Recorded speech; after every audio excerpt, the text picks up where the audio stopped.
Buenas tardes. ¿Sabéis una cosa? La semana pasada, si recordáis, comenzábamos estas 2 horas de programa justo en el momento en el que Rusia se disponía a invadir, bueno, ya lo había hecho a Ucrania, en esa madrugada fatídica del jueves al viernes. Hablábamos e incluso pusimos sobre la mesa, fuimos los primeros en hacerlo, las consecuencias que esa invasión traería al sector del turismo.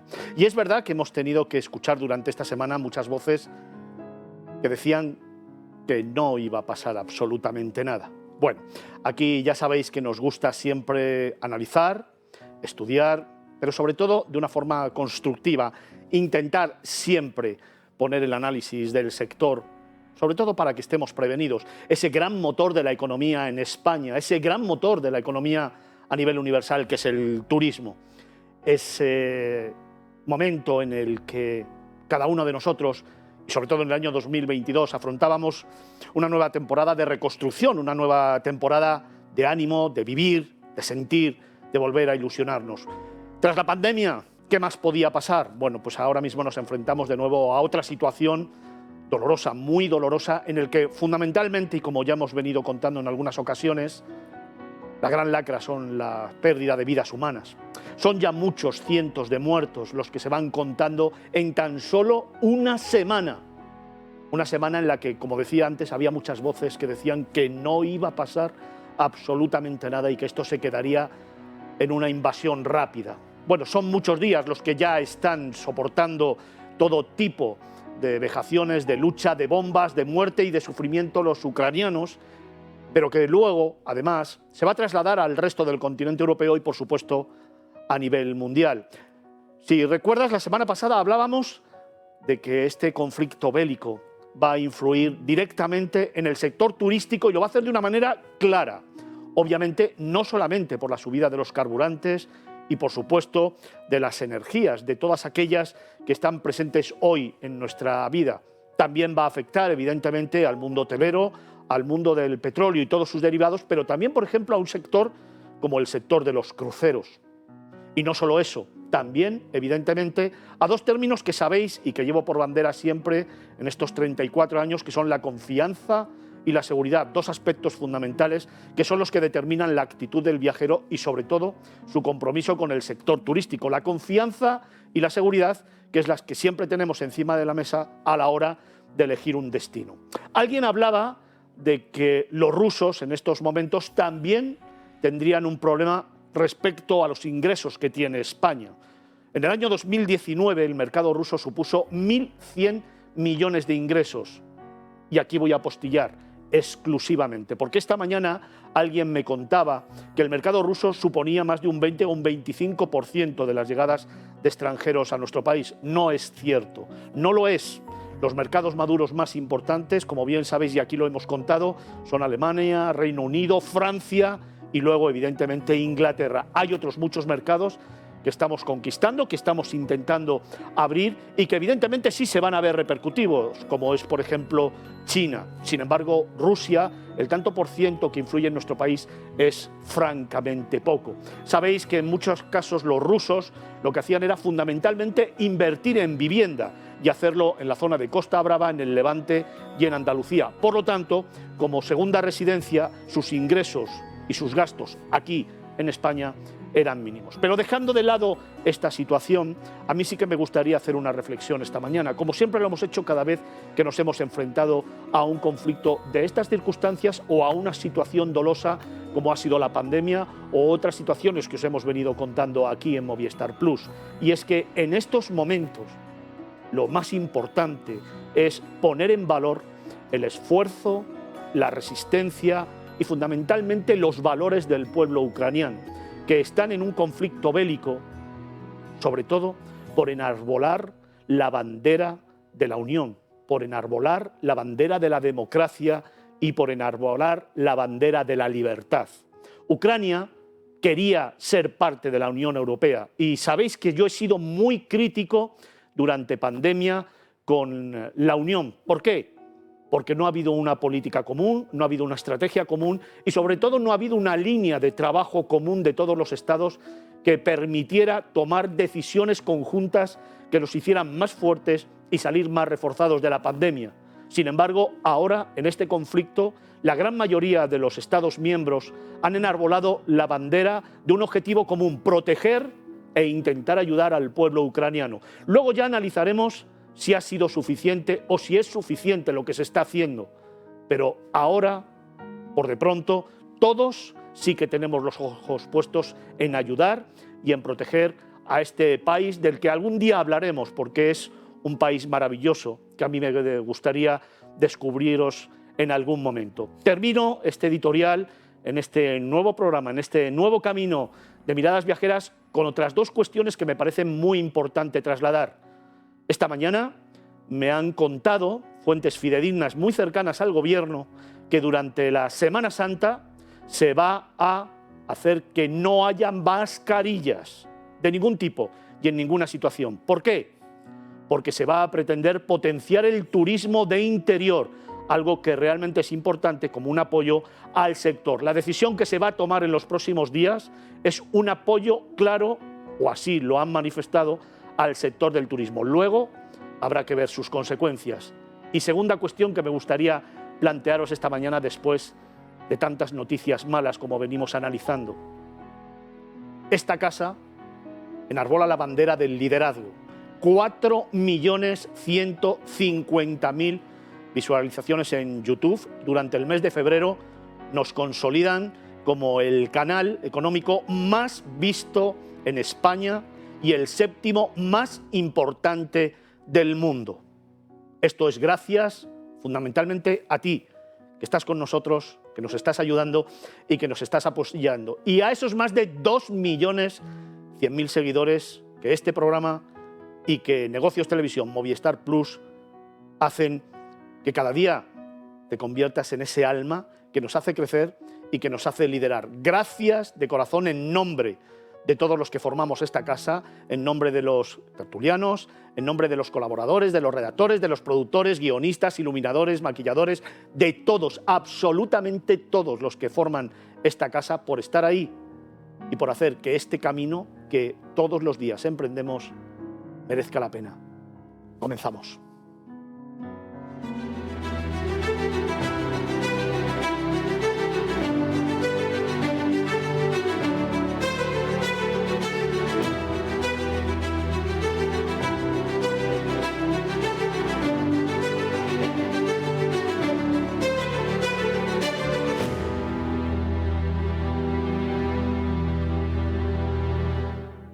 Como siempre, recuerda, los viernes de 8 a 10 de la tarde, los sábados de 11 de la mañana a 1 del mediodía y los domingos de 6 de la tarde a 8 de la tarde, horario prime time, para descubrir nuevos lugares nacionales e internacionales, para conocer a los grandes líderes del sector turístico, para conversar con nuestros tertulianos, pero sobre todo para hacerte soñar, para ilusionarte, para contarte historias, narrarte relatos, que es lo que nos gusta aquí en Miradas Viajeras, para acompañarte en esta recuperación del sector turístico y hacerte la vida un poquito más fácil. Hoy, programazo. Tendremos escapada, nos iremos a descubrir España, nuestro destino internacional, por supuesto, otra vez los patrimonios de la humanidad, y en esta primera hora nos iremos a conocer un lugar maravilloso, un pueblo espectacular, y tendremos nuestro Imagina, además de entrevistar a otro de los grandes líderes y protagonistas del sector del turismo. Hoy, aquí en Miradas Viajeras, el presidente de Paradores. Sumario, y empezamos.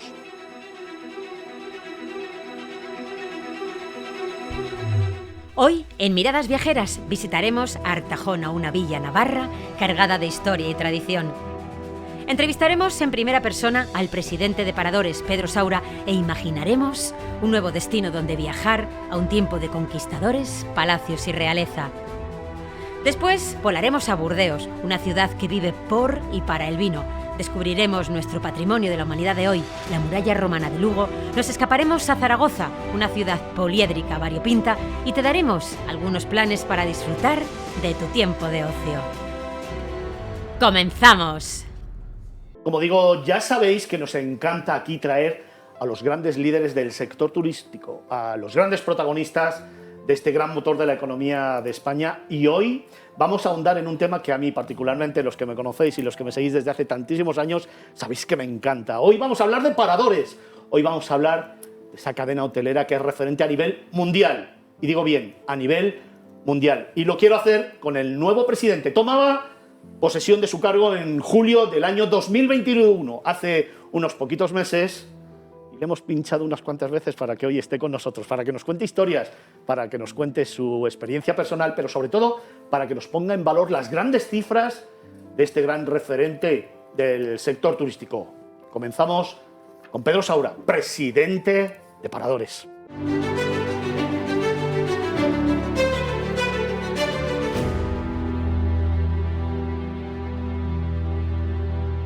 Como digo, comenzamos nuestro camino. Presidente, buenas tardes. Buenas tardes. ¿Cómo estás? Fenomenal, encantado de estar aquí con vosotros. Bueno, fenomenal, fenomenal. Yo no lo tengo tan claro con el tema de Rusia encima de la mesa, ¿eh? Bueno, quiero decir que presidir Paradores es un orgullo, sí, señor. Porque es una empresa pública, marca España, y que es orgullo de todos los españoles. Por tanto, desde ese punto de vista, fenomenal. Desde julio, presidente de, como digo yo, uno de los grandes ejemplos a nivel mundial y una marca España que nos hace muy grandes en el mundo. Siempre digo que España exporta conocimiento, no solamente en Europa, sino también en Latinoamérica, que somos ejemplo, y Paradores, desde luego, es una de esas marcas y una de esas cadenas que tiene mucho que ofrecer, pero que tiene que ser además un punto de inflexión también en la creación de nuevos productos turísticos en otros países, como por ejemplo Italia, que nos ha pedido siempre que les contemos algunas claves, ¿no?, de lo que supone Paradores de turismo. Muchos países nos han preguntado históricamente por cómo una empresa pública puede crear un producto experiencial como lo crea Paradores.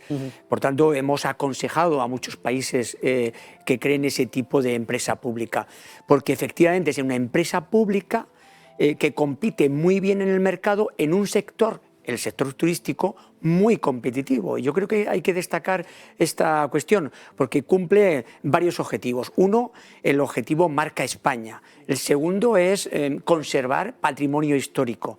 Y en tercer lugar, pues trabajar por el reto demográfico, sí, señor. Porque la mayoría de nuestros paradores, el 70% de nuestros paradores, están en municipios de menos de 35.000 habitantes. Por tanto, también estamos contribuyendo al reto demográfico, reto demográfico, quiero decir. Por consiguiente, insisto, un orgullo español.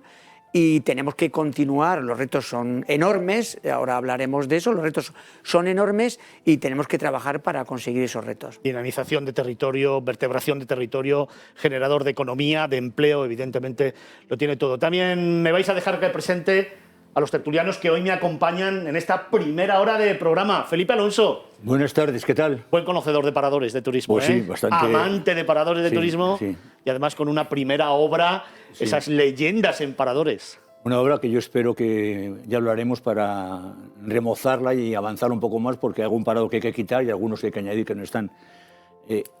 No sé qué decirte, maravilloso. Es un sitio, yo siempre que voy a alguna ciudad donde hay un parador, me alojo en el parador, o sea, entiendo que calidad-precio es de lo mejor que hay. Y además es el patrimonio. El tema es que hay mucho patrimonio distribuido por España que se puede aprovechar. El otro día leí que había más o menos cerca de entre 5.000 y 7.000 castillos por ahí privados, dispuestos a ser paradores. Presidente, ¿cuántas peticiones tienes de paradores? Bueno, no te puedes imaginar la cantidad de peticiones, porque todos los alcaldes y alcaldesas, razonablemente, yo lo entiendo, quieren tener un parador en su localidad porque efectivamente contribuyen a diversificar el aparato productivo de esas ciudades, de esos municipios. Bueno, lo que sucede es que nosotros tenemos que balancear ahí el que efectivamente contribuyamos a la cohesión territorial del país, pero también tenemos que dar unos resultados positivos, porque los contribuyentes españoles lo que también quieren es que Paradores no tenga pérdidas, y efectivamente no lo tiene. El año pasado hemos sido una de las pocas cadenas hoteleras que ha tenido beneficios. Hemos tenido una recuperación en V, no en L ni en U, una recuperación en V. Y yo creo que también eso es de tenerlo en cuenta y de un elemento adicional de orgullo, que una empresa pública y compite muy bien. Jesús Menéndez, prometíamos el viernes pasado que te incorporabas al equipo de tertulianos. Buenas tardes, ¿cómo estás? Buenas tardes, Fernando.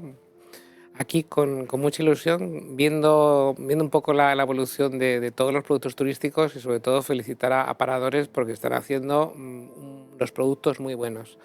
El otro día estaba viendo el Parador de Muxía, no sé si lo conoce mucha gente porque es un producto espectacular, un sitio fantástico, y hay un nuevo concepto de paradores. Sobre todo, una de las cosas que hay que poner en valor es el concepto de la hospitalidad y los equipos de trabajo de cada uno de los establecimientos, que sobre todo la formación que reciben y cómo trabajan, pues ponen en valor un poco esa marca España que antes comentaba el presidente. De todo eso hablaré ahora con el presidente. Mariano López, director de la revista Viajar. Buenas tardes. Muy buenas tardes. Muy bien, encantado también y, como decía Felipe, feliz de participar y de compartir estos minutos con el presidente de Paradores y con la marca Paradores. Yo me encuentro desde hace 25 años, estamos de aniversario, entre los amigos de Paradores con carné. Pero antes de esos 25 años, yo creo que pertenecía, como muchos de nosotros, a los amigos sin carnet. Entonces, yo siempre recomendaba que, aunque no tuviéramos, hablo yo de años muy lejanos, pero aunque no tuviéramos ningún recurso, porque dices, a veces dormir en un parador y tal, podía estar lejos de tu alcance, tomar café en un parador no lo estaba. Y eso permitía, con esa vocación, ir recorriendo algunos miradores y algunos escenarios y algunos lugares excepcionales recorriendo España tomando café. Presidente, precisamente son algunos de los temas que quiero preguntarle en esta primera entrevista. Ya los ha puesto sobre la mesa algunos de ellos Mariano. Amigos de Paradores, 1.300.000 amigos que cada vez hacen que sea más importante esta red, pero sobre todo que además le generan casi el 50% de los ingresos a Paradores. Efectivamente. Cumplimos ahora 25 años de esa relación de amistad, no, mucho más, de amor. Porque es una relación de amor, de fidelidad, de ese 1.300.000 amigos y amigas de Paradores con Paradores. Y queremos seguir potenciándola, porque efectivamente nos quieren por el servicio que damos, que es especial, y también de los entornos. Yo digo que el futuro del turismo es el experiencial, la experiencia. Bueno, Paradores ya está en el futuro del turismo. Pero tenemos que hacer algunas cosas por mejorar, ¿no? Del punto de vista de la digitalización, del punto de vista de la reducción de emisiones, etcétera, etcétera. Pero ya estamos en esa idea del futuro, que es la experiencia. Oye, yo en todo caso, que sigáis queriendo a Paradores, como amigos de Paradores. Mi obligación como presidente y CEO de Paradores es tratar bien a todos los amigos de Paradores y a vosotros también, evidentemente, ¿no? Pues desde luego seguiremos siendo muy amigos de Paradores. Vamos a entrar en materia porque, por ejemplo, son muchas las cuestiones que quiero preguntarte.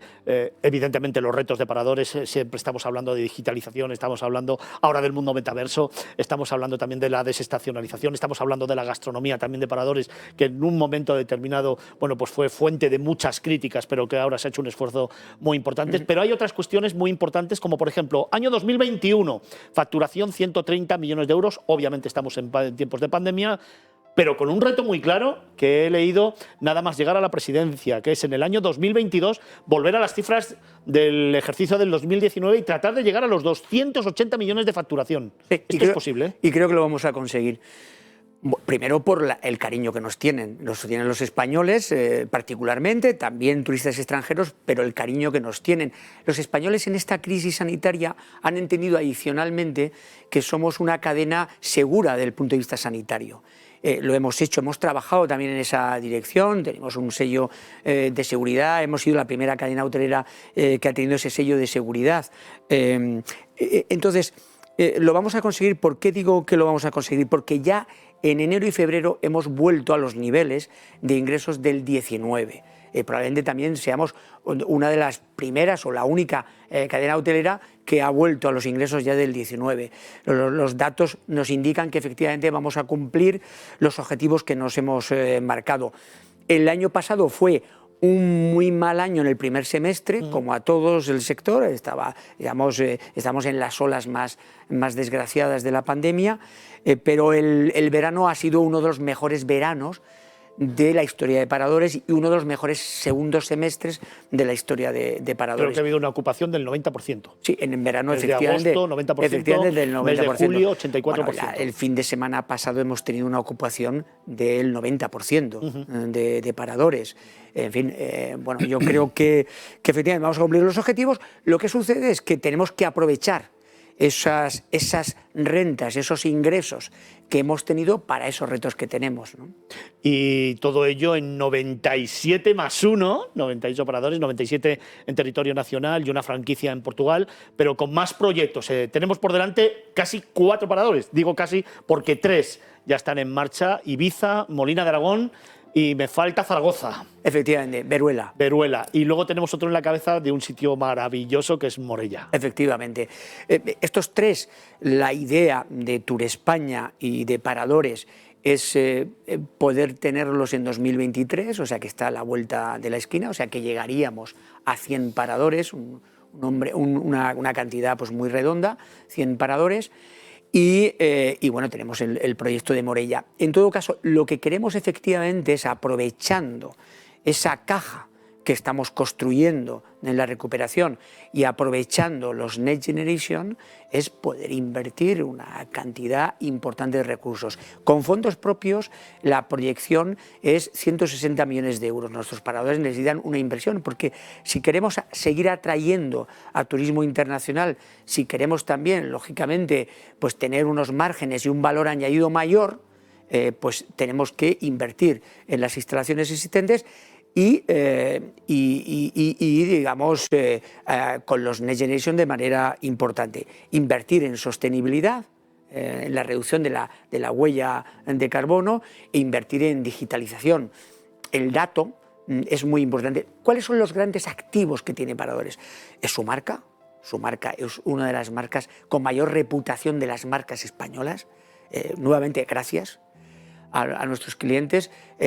Otro de nuestros grandes activos es nuestro patrimonio, esos lugares irrepetibles donde estamos, nuestros trabajadores, nuestro capital humano, pero otros son los datos. Tenemos datos que tenemos, lógicamente, que utilizar en beneficio de nuestros clientes, es decir, conocer un poco mejor a nuestros clientes para ofrecerles de manera personalizada lo que necesitan. Iba a preguntar por los grandes retos que hay en Paradores a partir de ahora. Entiendo digitalización, sostenibilidad, bueno, terminología que estamos siempre aplicando, sobre todo en esta última etapa del sector turístico. También, evidentemente, esa sostenibilidad que lleva hacia lo que es la democratización de los territorios, porque no es solamente la sostenibilidad dedicada al medio ambiente, sino también, evidentemente, llevar economía, llevar recursos, llevar personal, llevar empleo a las zonas a lo mejor menos tratadas, que creo que es muy importante. Claro, claro, porque totalmente de acuerdo. O sea, al final, la política turística de todos los gobiernos, de la administración local, autonómica y estatal, lo que está, digamos, es muy ocupada en el destino, en la experiencia del conjunto del destino. Digamos, por encima de los 3.000 millones de euros de los Next Generation se van a destinar justamente a eso. Entonces, nosotros estamos en esos destinos, estamos en cuidar la biodiversidad, en digitalizar no solo el parador, sino el destino, en la sostenibilidad del parador, sino de todo el destino. La experiencia conjunta. Y en los relatos del destino, claro, y del parador. Y todo eso, digamos, en la revolución digital. Bueno, pues eso es muy importante. No es fácil, porque es un nuevo horizonte para el turismo español. Porque lo que se piensa es que es más importante la calidad que la cantidad. Y ahí, insisto, Paradores está claramente en el futuro. Nosotros, dentro de unos años, en 2028, vamos a cumplir 100 años. 100 años. Entonces, estamos trabajando en el fondo todo esto, todo ese salto de calidad, salto de sostenibilidad, de inversiones, ese salto va a coincidir con los 100 años de Paradores. Va a haber yo le diría, y es difícil, va a haber un salto cualitativo, no un antes y un después, porque Paradores ya está en el futuro, pero un salto cualitativo en los próximos 4 o 5 años en la marca Paradores, que es la marca España. Déjame que te haga dos preguntas muy rápidas. Antes Jesús Menéndez hablaba de la plantilla de paradores. Yo creo que una de las cuestiones y uno de los grandes retos, además de los que acabamos de hablar de paradores, es precisamente la formación, ¿no? Creo que la formación tiene que estar siempre encima de la mesa, porque si tenemos gente formada y plantillas formadas, podremos afrontar todos estos retos de futuro. Eso por un lado. Y por otro lado, me gustaría también plantear una cuestión que a mí me parece muy importante, ¿no? Que es si paradores está trabajando seriamente por adaptar todos los establecimientos a las minusvalías de determinados clientes que, desgraciadamente, porque tenemos edificios históricos, es muy difícil, ¿no? Bueno, efectivamente, todos son retos importantes. Los trabajadores, al final, el servicio es clave y es verdad que los trabajadores de paradores son una familia, ¿no? Es una cultura especial. Yo cuando he llegado a la presidencia de paradores, me lo contaban anteriores presidentes de paradores, vas a encontrar que eso es una cultura, ¿no? Y efectivamente es una cultura, es una familia, una gran familia que tenemos que seguir trabajando en formación, porque la calidad, la experiencia lo da en gran parte el servicio que dan los trabajadores. Además, ahora tenemos un reto importante y es la reforma laboral implica bueno, pues reducir la temporalidad y por consiguiente pues hacer que el empleo sea prácticamente fijo, el de la cadena pública. El objetivo del país es ese, pero una cadena pública evidentemente tiene que cumplir a rajatabla la ley y la reforma laboral. Luego vamos a ganar también en calidad del empleo dentro de paradores y eso en definitiva se debe traducir en una mejora del servicio. Y efectivamente todo tipo de barrera hay que eliminarla para que todos los españoles, todos los turistas puedan acceder lógicamente a esta marca España y esta cadena, evidentemente. En todas las familias ya sabe que hay cosas buenas y cosas malas, ¿eh? Sin Así duda que alguna. habrá que seguir Hay que mejorar, hay que mejorar. Quería preguntarte también otra cuestión que me parece fundamental, porque claro, hay muchas voces, y esto siempre está encima de la mesa, sobre la privatización de paradores. Bueno, sí, está encima de la mesa, pero permítanme que lleve, digamos, el agua a mi molino, ¿no? Perfecto. Este gobierno nunca ha pensado, ni cuando estaba en la oposición, el PSOE, ni ahora que está en el gobierno, está pensando en privatizar. No todo el mundo está en eso, ¿eh? Pero bueno, dicho lo cual, efectivamente, no estamos en la idea de privatizar y no estamos... porque la red es muy importante. Nuestros clientes quieren la red en su conjunto. O sea, que un amigo de paradores, y vosotros sois amigos de paradores, sabéis que, bueno, Musía pues es un sitio que hay que visitar especial, pero todos los amigos dicen, bueno, yo ya he estado en 40, yo ya he estado en 50, yo 60. No, yo no he llegado a 60, o sea que seguro que no, quiero llegar y todos los trabajadores me piden que vaya, pero no he llegado a 60. Pero los amigos, digamos, quieren a la red en su conjunto. Por tanto, la red es un valor económico en sí mismo. No queremos privatizar. Ahora bien, queremos que la empresa sea rentable. Queremos que no le cueste a los españoles la compañía. O sea, que eso también, dicho de paso, ¿no? Me vais a dejar que en este punto hagamos simplemente una pausa. Estamos hablando con otro de los grandes líderes del sector turístico. Estamos hablando con el presidente de Paradores, que ha venido hasta Movistar Plus para contarnos cuáles son las líneas estratégicas de su nuevo mandato, que asumía en el mes de julio del año 2021 y con el que estamos hablando de algunos aspectos que nos parecen muy importantes de este gran referente turístico a nivel mundial, no solamente español, sino a nivel mundial. Exporta conocimiento y desde luego es modelo para muchos otros países. Estamos hablando con Pedro Saura, hoy nuestro gran protagonista. Dejadme tan solo un minutito y empezamos con nuestros tertulianos.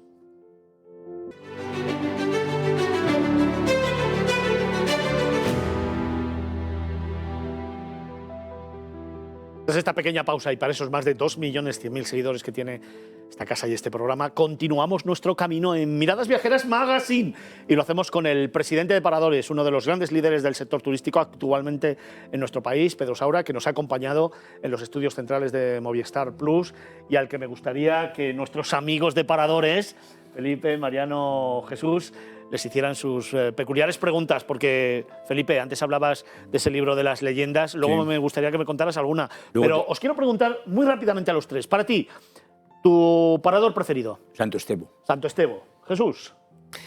Santiago de Compostela. Santiago, qué bonito. Mariano. Yo, Santiago... No, hay que ir a otro. Venga, hay que ir a otro. Hay que ir a otro. Pues fíjate, hay muchos. Yo no sé por dónde empezar. Por ejemplo, fíjate, Plasencia. Anda. Plasencia. Hay algunos que me gustan especialmente. Jarandilla de la Vera. Hablábamos de tomar café. Bueno, el claustro que tiene Jarandilla de la Vera para tomar café es el mejor sitio del mundo probablemente. Y no lo digo así con mucha exageración, creo que centrando el tiro. Pero a mí me encanta, fíjate, de camino a cualquier sitio, perderme Alarcón, hace poco, el último bueno, que te han dicho uno, no, no que digas 50. Esos son nuestros tertulianos. Entonces yo también puedo empezar a decir de todos los que me gustan. Te han dicho Estábamos uno. hablando de la red. No, estamos hablando de cuál parador te gusta más. Uno. Hablando de llegar a los 60. Yo he empezado, ¿eh? No, yo llevo 80 ya, o sea. Felipe, tú que conoces bien los paradores, Sí. una anécdota, una historia, venga, una. ¿Una historia? ¿Una solo? Venga, va. Bueno, pues alojarte en el parador de Cardona en Barcelona, habitación 713, Eso y es. sentir el fantasma de Cardona. Yo lo aconsejo porque es una experiencia inolvidable. Mariano, Jesús, venga, ¿alguna pregunta para el presidente Bueno, de sí, Paradores? hay una pregunta La vamos a fuera. sentar en serio. A ver, Casa de Insúa, en Portugal, desde el 2015 es la primera y hasta ahora la única franquicia de paradores, y además con la singularidad de que está fuera de España, es en Portugal.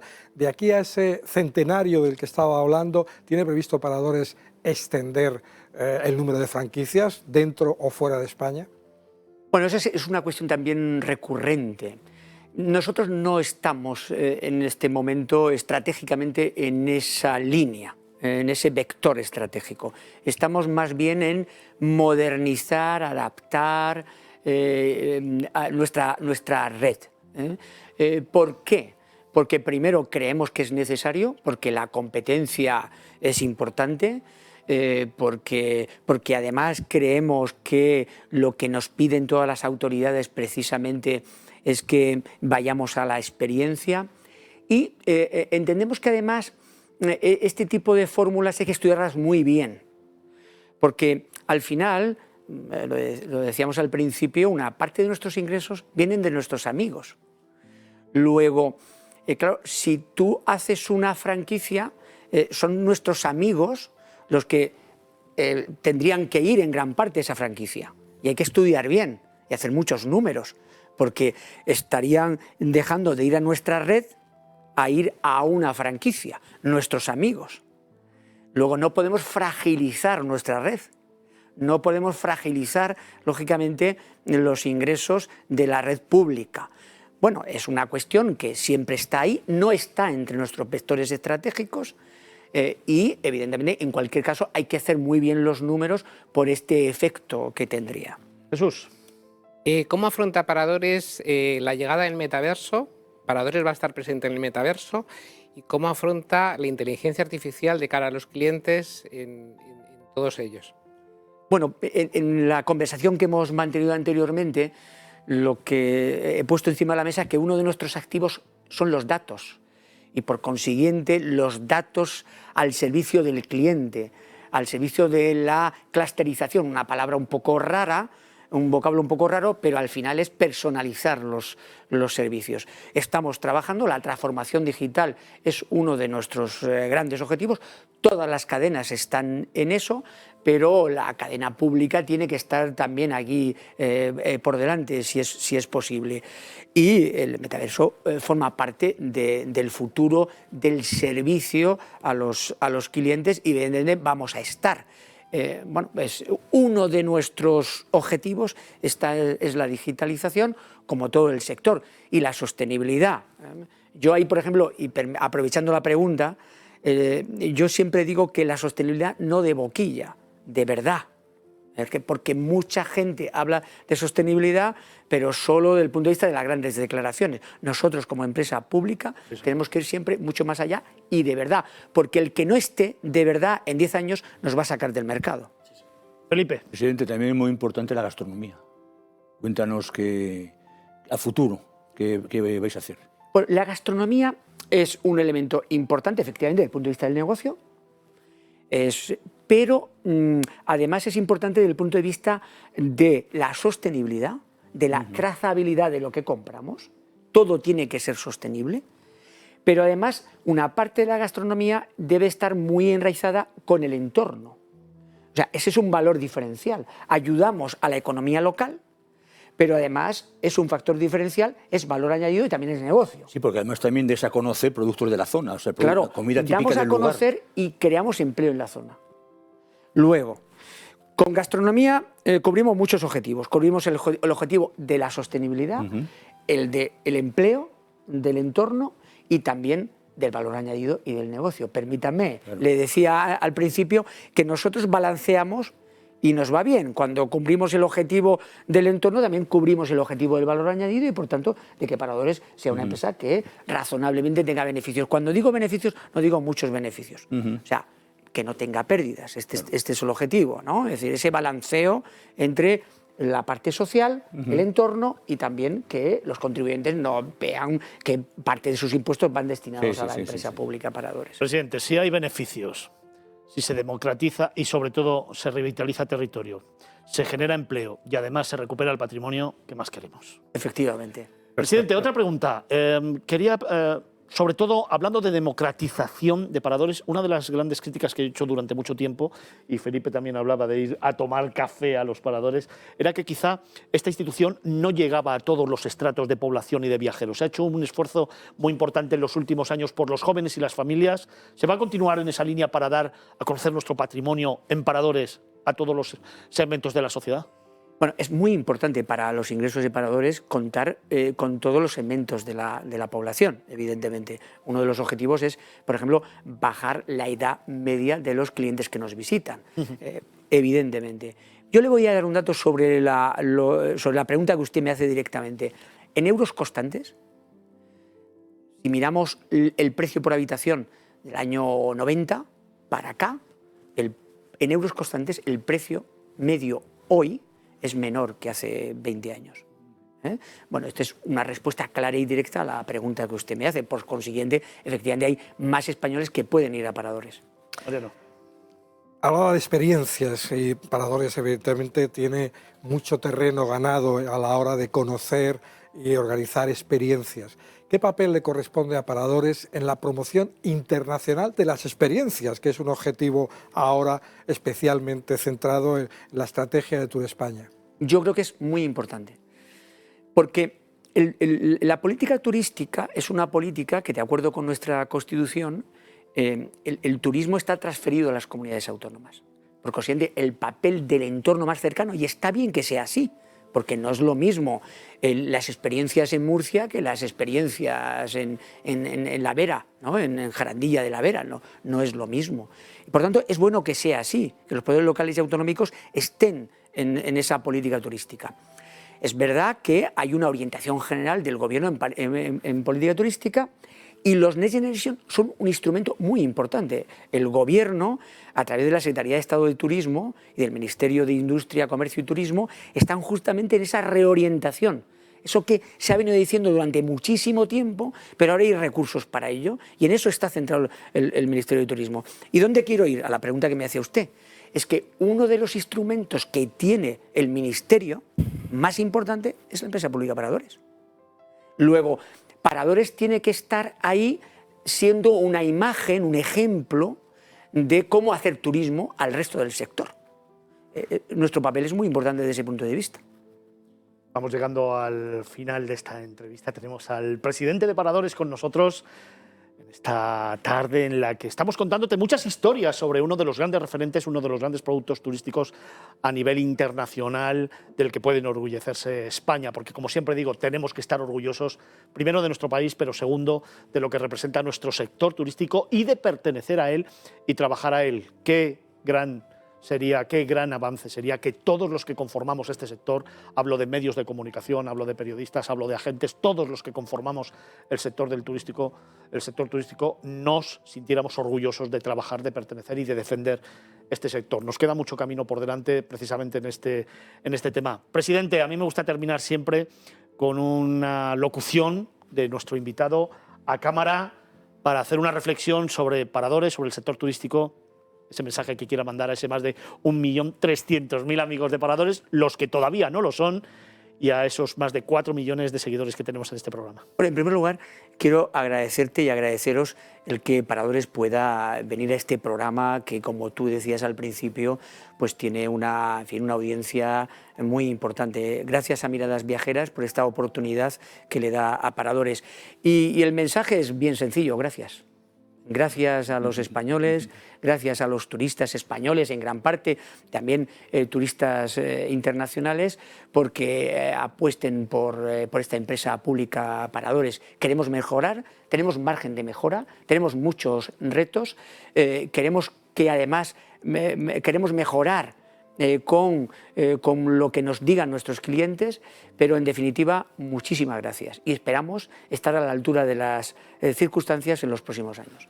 Esta es tu casa, cuando quieras y como quieras, aquí siempre tendrás altavoz y cada vez que inauguremos un nuevo parador, que haya cualquier noticia importante en la que Paradores esté presente, aquí la contaremos y por supuesto cuando quieras venir, siempre solamente tienes que llamar y decir: chicos, que quiero hablar de Paradores, aquí siempre tendrás. Muchas gracias, te tomo la palabra. Pedro, muchas gracias. Vamos a continuar nuestro camino. Tenemos que contarte todavía muchas más cosas en esta primera hora de programa. Luego, en la segunda, hablaremos de destinos nacionales, internacionales, de patrimonios de la humanidad. Hablaremos de propuestas, pero hoy todavía, en esta primera hora, nos queda irnos a descubrir un nuevo lugar, a descubrir España, y te aseguro que merece la pena. No te vayas, sigue con nosotros, que te hacemos una propuesta súper interesante. Descubrir España.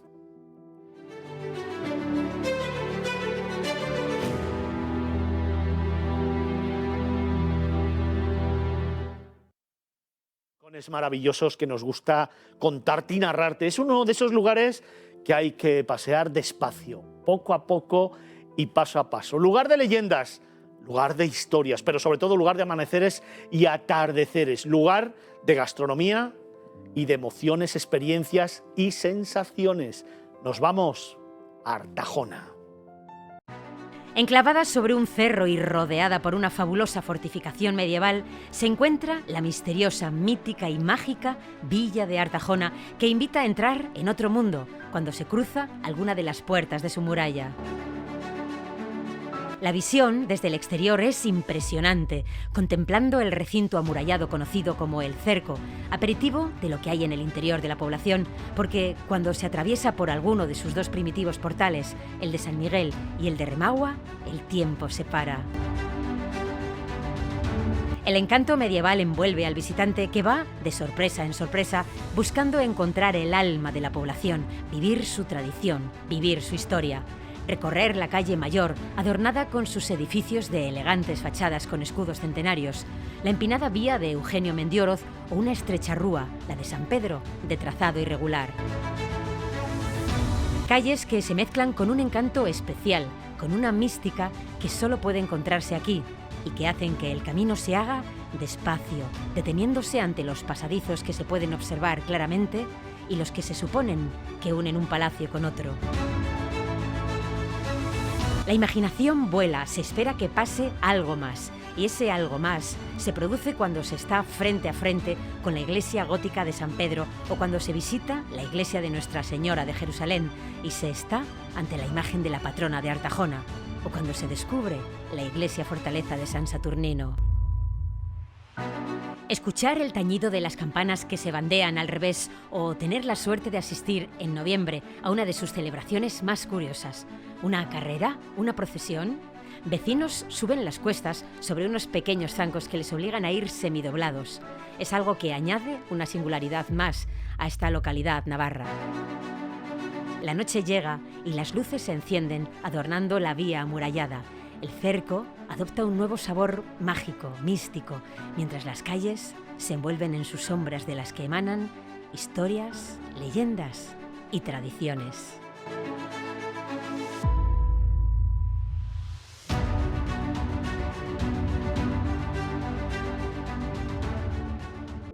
A tan solo 30 kilómetros de Pamplona. A tan solo 30 kilómetros se alza maravillosa esta localidad que, como decía antes, hay que pasear despacio, poco a poco y paso a paso, Felipe, espectacular, ¿eh? Espectacular, la visión de lo que es la zona amurallada, el cerco, que Me gusta. Es el origen de la población. Antes de entrar, verlo desde fuera y luego ya penetrar por él, recorrer las calles empedradas, ver las casas con blasones, es espectacular. La villa de las 3 M's, misteriosa, sí, señor, mágica y mimética. Mimética mítica. Y de una L, de leyenda. De leyenda. Oye, tenemos leyenda, ¿no? Tenemos una leyenda, no, tenemos varias. Tenemos una leyenda maravillosa que es el por qué es la patrona la Virgen de Jerusalén. Y es que bueno, no sé si es un templario, pero bueno, un noble, digamos un noble navarro, nacido en Artajona, trajo una imagen de una Virgen desde Jerusalén, en las cruzadas. Y la Virgen pues la colocó en una ermita en Artajona, y es una Virgen que ha protegido siempre a Artajona frente a todos los ataques que ha recibido el cerco, frente a los problemas que ha habido de sequía y frente a todos los problemas de enfermedades que ha habido. Entonces es la patrona de allí y es una devoción brutal la que hay a esta imagen y a esta Virgen. Déjame que les vaya preguntando tanto a Jesús como a Mariano cuál es su percepción de Artajona, pero mientras tanto déjame que dé la bienvenida también al concejal de turismo de Artajona, a Iñaki Mayora. Buenas tardes. Hola, buenas tardes. ¿Cómo estás? Pues bien, aquí escuchando atentamente las cosas tan interesantes que se dicen de nuestro pueblo. Oye, un lugar, como digo yo, uno de esos rincones maravillosos del mundo que hay que descubrir despacito, pero que hay que saborear además poco a poco, ¿eh? Sí, es cierto que parece que para muchos ha tenido que llegar una pandemia para descubrirlo, y es una pena. A veces lo que tenemos más cerca nos resulta más desconocido. Al final la pandemia nos ha hecho redescubrir nuestro país e incluso descubrirlo por mucha gente, y eso yo creo que es bueno para el turismo de interior y sobre todo para nuestra península tan amada y para nuestras islas, por supuesto, que nos han permitido descubrir lugares espectaculares, Mariano. Y este es uno de ellos, no solamente por la fortaleza, sino por sus calles, sus plazas, sus tradiciones, sus leyendas. La M que faltaba, si me permites, y con todo cariño hacia Felipe, era monumental. Efectivamente. Monumental. Sí, también, claro. Y como bien decía el concejal, a veces... Búscame otra M, Jesús. A veces tienes que, digamos, venir de fuera para apreciar el valor que tiene lo que a 4 metros, a 30 kilómetros de Pamplona, en este caso, nos encontramos. Es muy difícil encontrar en gran parte del mundo un pueblo como este, con ese cerco, con esa muralla tan espectacular. Y bueno, habéis comentado con leyendas. Las leyendas, para mi gusto, motivan un viaje. Evidentemente no es solo por encontrarte con la fuente de la leyenda, que también, sino porque luego además te regala la gastronomía, los atardeceres, los anocheceres, las calles, y esa leyenda que es preciosa, porque no todo el mundo cuenta efectivamente con una virgen que, de acuerdo con la leyenda, y corrígeme Felipe si me equivoco, la leyenda dice que Godrofredo de Bouillon, nada menos el líder de la primera cruzada, fue el que la regala por una virgen de pequeño tamaño para llevar en el caballo y que te protegiera en la batalla. Y por cosas de la historia, bueno, pues termina en Artajona, convertida en un motivo antes de peregrinación y ahora de viaje, de turismo. Jesús, recuerda que te voy a preguntar por esa M, pero déjame primero que le pregunte al concejal, a Iñaki, ese rincón para ti espectacular, primero al amanecer, luego al atardecer, o cuando vas paseando por tu pueblo y dices, ¡guau, qué bonito eres! Bueno, el principal evidentemente es el cerco, pero descender desde el cerco por la calle principal, la empedrada, y ver todas las casas blasonadas, es que es un regusto. Evidentemente luego hay momentos, luego los momentos espirituales, pues por ejemplo, pues cuando vas a la Basílica de la Virgen, pues también lo mismo. Hay momentos de naturaleza, pues, momentos deportivos, momentos festivos de tradiciones, que los hay y tenemos buenos. Entonces, el bandeo que habéis mencionado, pues es una peculiaridad, es una anécdota que la mantenemos porque tenemos un fuerte apego a las tradiciones. Entonces, vivimos intensamente el pueblo, lo cual nos hace felices. Y por cierto, quizás a resultas de la COVID, somos de los pocos pueblos de Navarra que estamos creciendo. de momentos Sí. e instantes que tanto nos gusta contar a nosotros aquí en Miradas Viajeras. Venga, aporta algo más, Jesús, va. La M de maravilloso del pueblo, de la gente y sobre todo de la hospitalidad. Cuando paseas por el centro del pueblo, la gente es súper agradable. O sea, tú preguntas por una calle, una tienda, un bar Hospitalaria, sí, y señor. todo el mundo es muy hospitalario y te acerca. No es que te diga hasta allí, no, o sea, te acompaña hasta el sitio para comprar una barra de pan o comprar cualquier tipo de producto. Claro, yo cada vez que voy a la Feria de Turismo de Pamplona, Navartur, siempre uno de los días me escapo precisamente a Artajona a pasear por allí, a pasear por algunas de sus calles más empinadas, que hay Sí. alguna de ellas, como por ejemplo la de Eugenio Mendioroz, Sí. que es una calle tela, Eso hay que- pero espectacular, hay- pero hay que como decía llevar- antes Mariano, es que es monumental el lugar, pero esta calle… Aunque si me permites ahí, cambiando de letra, de la M a la R, me ha gustado cómo lo ha definido en una sola palabra a su pueblo el concejal. Artajona, un regusto. Un regusto, es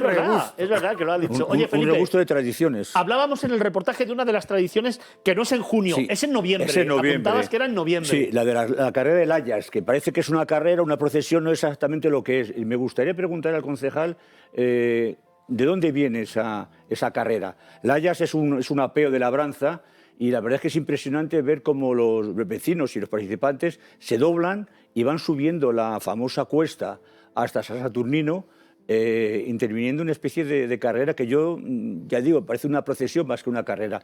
¿De dónde viene esa tradición?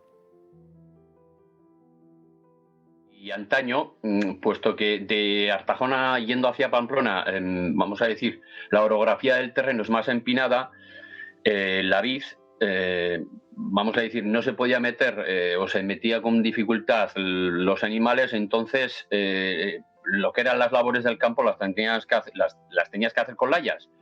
Entonces se ha utilizado mucho y ya cuando empezó a caer en desuso, pues lo que se hizo por parte de la gente joven, pues bueno, como antes había habido algunas apuestas, etcétera, pues ahí empezamos a hacer carreras por las calles del pueblo.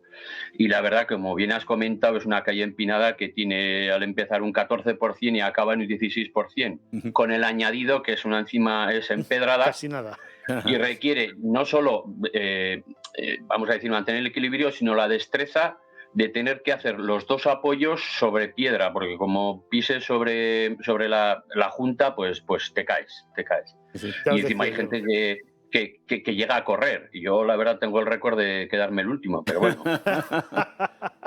Ya os decía yo que visitar Artajona, desde luego, te genera unas experiencias únicas. Ahí hay otra cosa muy curiosa que tiene, y es que San Saturnino tiene digamos que los tejados al revés para guardar el agua. Es algo muy especial que no hay en otros pueblos. Es una arquitectura única, medieval. Lo que hace es recoger el agua de lluvia, puesto que no disponemos de río. Entonces, claro, eso conduce todo a un aljibe de 83.000 litros. Así que para asedios, etcétera, pues está muy bien preparado. Sí, y de hecho también el aljibe ahora, aunque no es visitable, pero bueno, lo hemos recuperado mediante 3D. Entonces, cuando tú haces la visita a la iglesia fortaleza, puedes acceder al ático, o el tejado, que le llamamos nosotros veráchico, es una especie de lomo de dragón, y las vistas son llega todo el valle hasta, vemos hasta Montes de Castilla. Y la verdad es que subir por la torre, pues a veces, pues para personas mayores o discapacitadas, pues es un poco dificultoso, y lo que hemos hecho es preparar todo en 3D. Entonces, quien tenga limitaciones, pues puede disfrutar de la visita, del aljibe, de unas mazmorras que había también es visitable, aprovechable, y creemos que de esta manera de acceso universal. Fíjate, Jesús, volvemos otra vez a hablar del mundo digital, de la experiencia digital e incluso de ese metaverso que tanto defiendes y que nos podría llevar a conocer perfectamente Artajona sin movernos de casa y teniendo las mismas sensaciones que si estuviéramos paseando por sus calles. Sin problema. O sea, yo animo al ayuntamiento a que cree un metaverso del la población, donde con unas gafas virtuales se puedan ver todas las calles, todos los monumentos, se pueda ver a las gentes y entrar en cada uno de los sitios que representan el lugar. Y eso pues es muy sencillo y no tienen que perder tiempo. Ya sabéis que el viernes pasado tanto el director comercial de Marriott me dijo que me iba a crear a mí un avatar, Jesús ya me ha amenazado con que me va a crear a mí otro avatar, voy a tener avatares por todo el mundo para conocer los destinos, pero yo, concejal, sigo diciendo que me apetece mucho más ir a Artajona y vivirlo en directo, ¿no? ¿O qué? Vale, sí. Nosotros, ya que habéis puesto un ejemplo del metaverso, de la digitalización, sí que hemos incorporado, bueno, en julio del año pasado, un Escape Street, es digital, cuenta con nuestra historia, es jugar, son 13 pruebas, es gratuito, te lo puedes descargar con el móvil. Entonces, es, vamos a decir, complementar para que la visita pues, sea más rica, hablando de nuestra historia y de verdad, hacerlo divertido, que es para lo que queremos, es completar ese turismo experiencial. Y Mayora, que es concejal de turismo de Artajona, muchísimas gracias. Ya sabes, esta es tu casa, siempre que lo necesites. En Miradas Viajeras habrá un huequecito para Artajona. Muchísimas gracias. Vale, gracias a vosotros. Hasta otra. Felipe, Mariano, tengo que ir terminando este bloque. Nos vamos a terminar la primera hora. Todavía nos queda una pequeña sorpresa que os tenemos que contar en ese Siempre Imagina. Pero nada, en segundos, una última sensación, sentimiento. Sentimiento, ver el cerco de noche iluminado, cuando se ilumina, sí, verlo señor. desde fuera y ver cómo todo va creciendo hacia arriba. O sea, como si fuese humo que se levanta, no es humo que se levante, es luz, luminosidad que se levanta y vamos, te das cuenta que estás en un sitio único, medieval, mágico, misterioso y tradicional. Y todas las M's posibles. Mariano. Pues en ese sitio único. M de Mariano. En ese sitio único, me gusta a mí eso de la M, en ese sitio único, en ese sitio maravilloso y monumental, el regusto que decía el concejal de escuchar la música de las campanas. De las campanas, sí, porque señor. Es algo, yo sabes que siempre si sí, puedo señor. hablo de la música y escuchar esas campanas también es un gran lujo. Sí, señor, pues nos quedamos con estas sensaciones. Ya sabéis que aquí en Miradas Viajeras os queremos contar siempre todo lo que tiene que ver con las experiencias, con las emociones, todo lo que tiene que ver con los sueños, todo lo que tiene que ver con las vivencias. Por eso ahora, y para terminar esta primera hora, me gustaría, como siempre, volver a soñar, volver a viajar en el tiempo, detenerme y empezar a pensar en otro lugar maravilloso, en otro de esos rincones que me gustaría compartir contigo, contarte y pasear, que me gustaría mostrarte y que te gustaría narrarte. Lo hacemos, como siempre, para terminar esta primera hora, imaginando.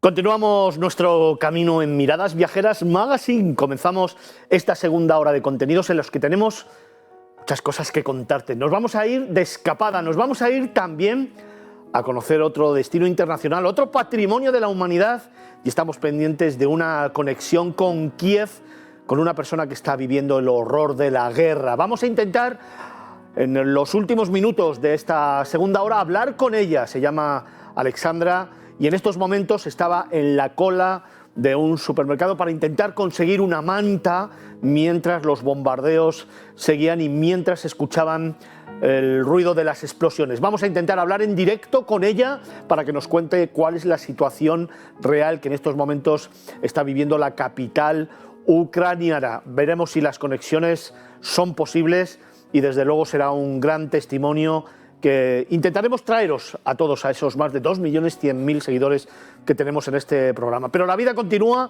nuestro itinerario continúa y vamos a comenzar abriendo Ventana al Mundo.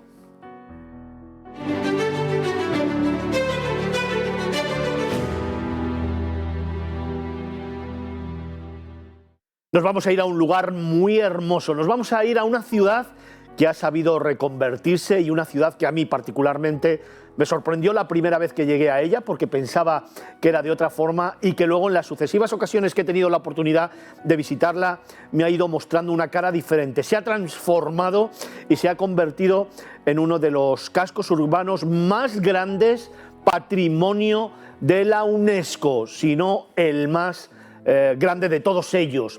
Es una ciudad que huele a vino y es una ciudad que está salpicada de palacios, de tranvías, de zonas verdes y con una vida espectacular. Nos vamos a ir de la mano de David Vigorra a Burdeos, ventana al mundo.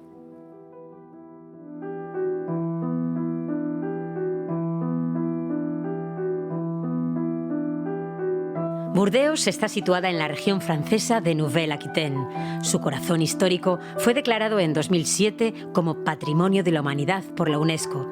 Desde entonces se ha sumergido en una profunda y frenética transformación para llevar a cabo un proceso de restauración que ha hecho posible recuperar el antiguo esplendor que la ciudad tuvo durante el siglo XVIII y que actualmente luce con gran orgullo. Hoy, con 1.810 hectáreas, es la zona de mayor perímetro urbano declarado Patrimonio por la UNESCO. Esta gran distinción marca nuestra ruta a pie por Burdeos, conocida en la Edad Media como ciudad portuaria y llamada popularmente Puerto de la Luna, por la forma de croissant que presenta el meandro del río Garona a su paso por Burdeos. En nuestro recorrido vamos a descubrir joyas arquitectónicas, puentes napoleónicos, grandes torreones, puertas renacentistas, catedrales donde se celebraron bodas reales, basílicas dentro del Camino de Santiago e iglesias donde se oficiaron funerales de ilustres españoles y también su popular espejo de agua de impresionantes efectos visuales.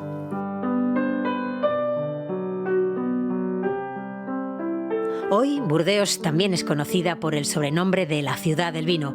Aquí se vive por y para la cultura del vino, dicho en su más amplio espectro. Y no hay mejor forma que finalizar nuestro recorrido por la ciudad que en el centro de interpretación de la Cité du Vin, inaugurada hace escasos 5 años. Burdeos, a día de hoy, es una magnífica ciudad de clima templado, rediseñada para el mejor vivir de los bordeleses y, como no, del disfrute de todos sus visitantes. Una ciudad amigable y acogedora para descubrir de forma romántica en pareja, divirtiéndote con amigos o disfrutarla en familia. Y siempre para beberla y saborearla hasta la última gota.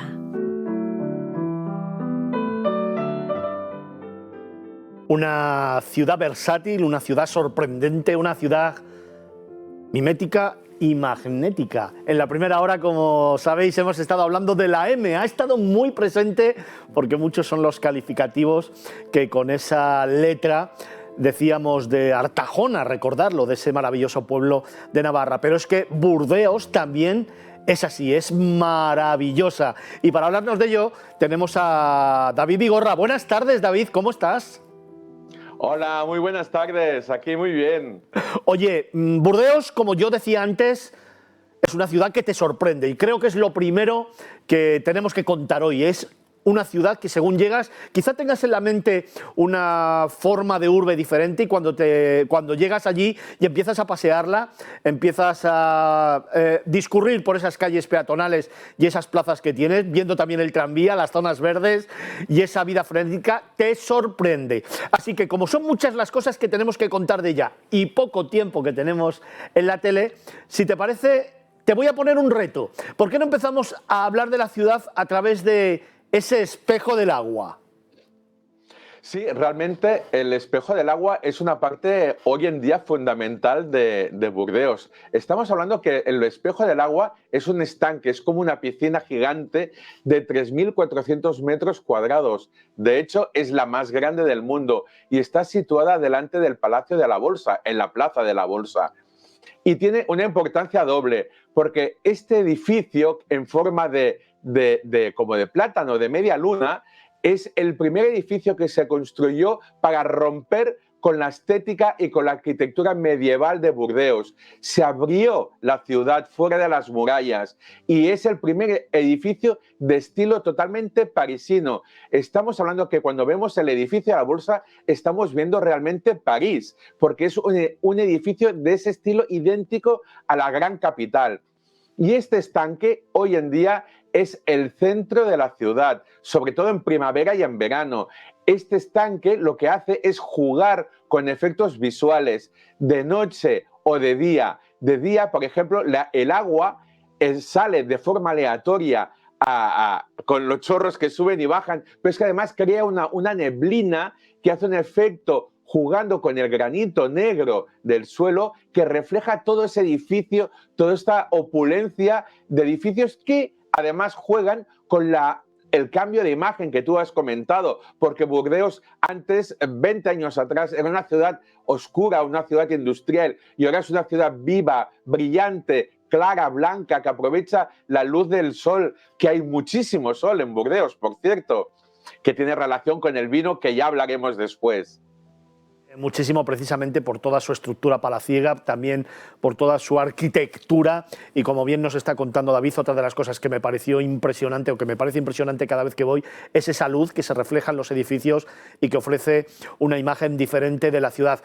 Una ciudad que, como decía al principio David, es el perímetro urbano más grande reconocido por la UNESCO.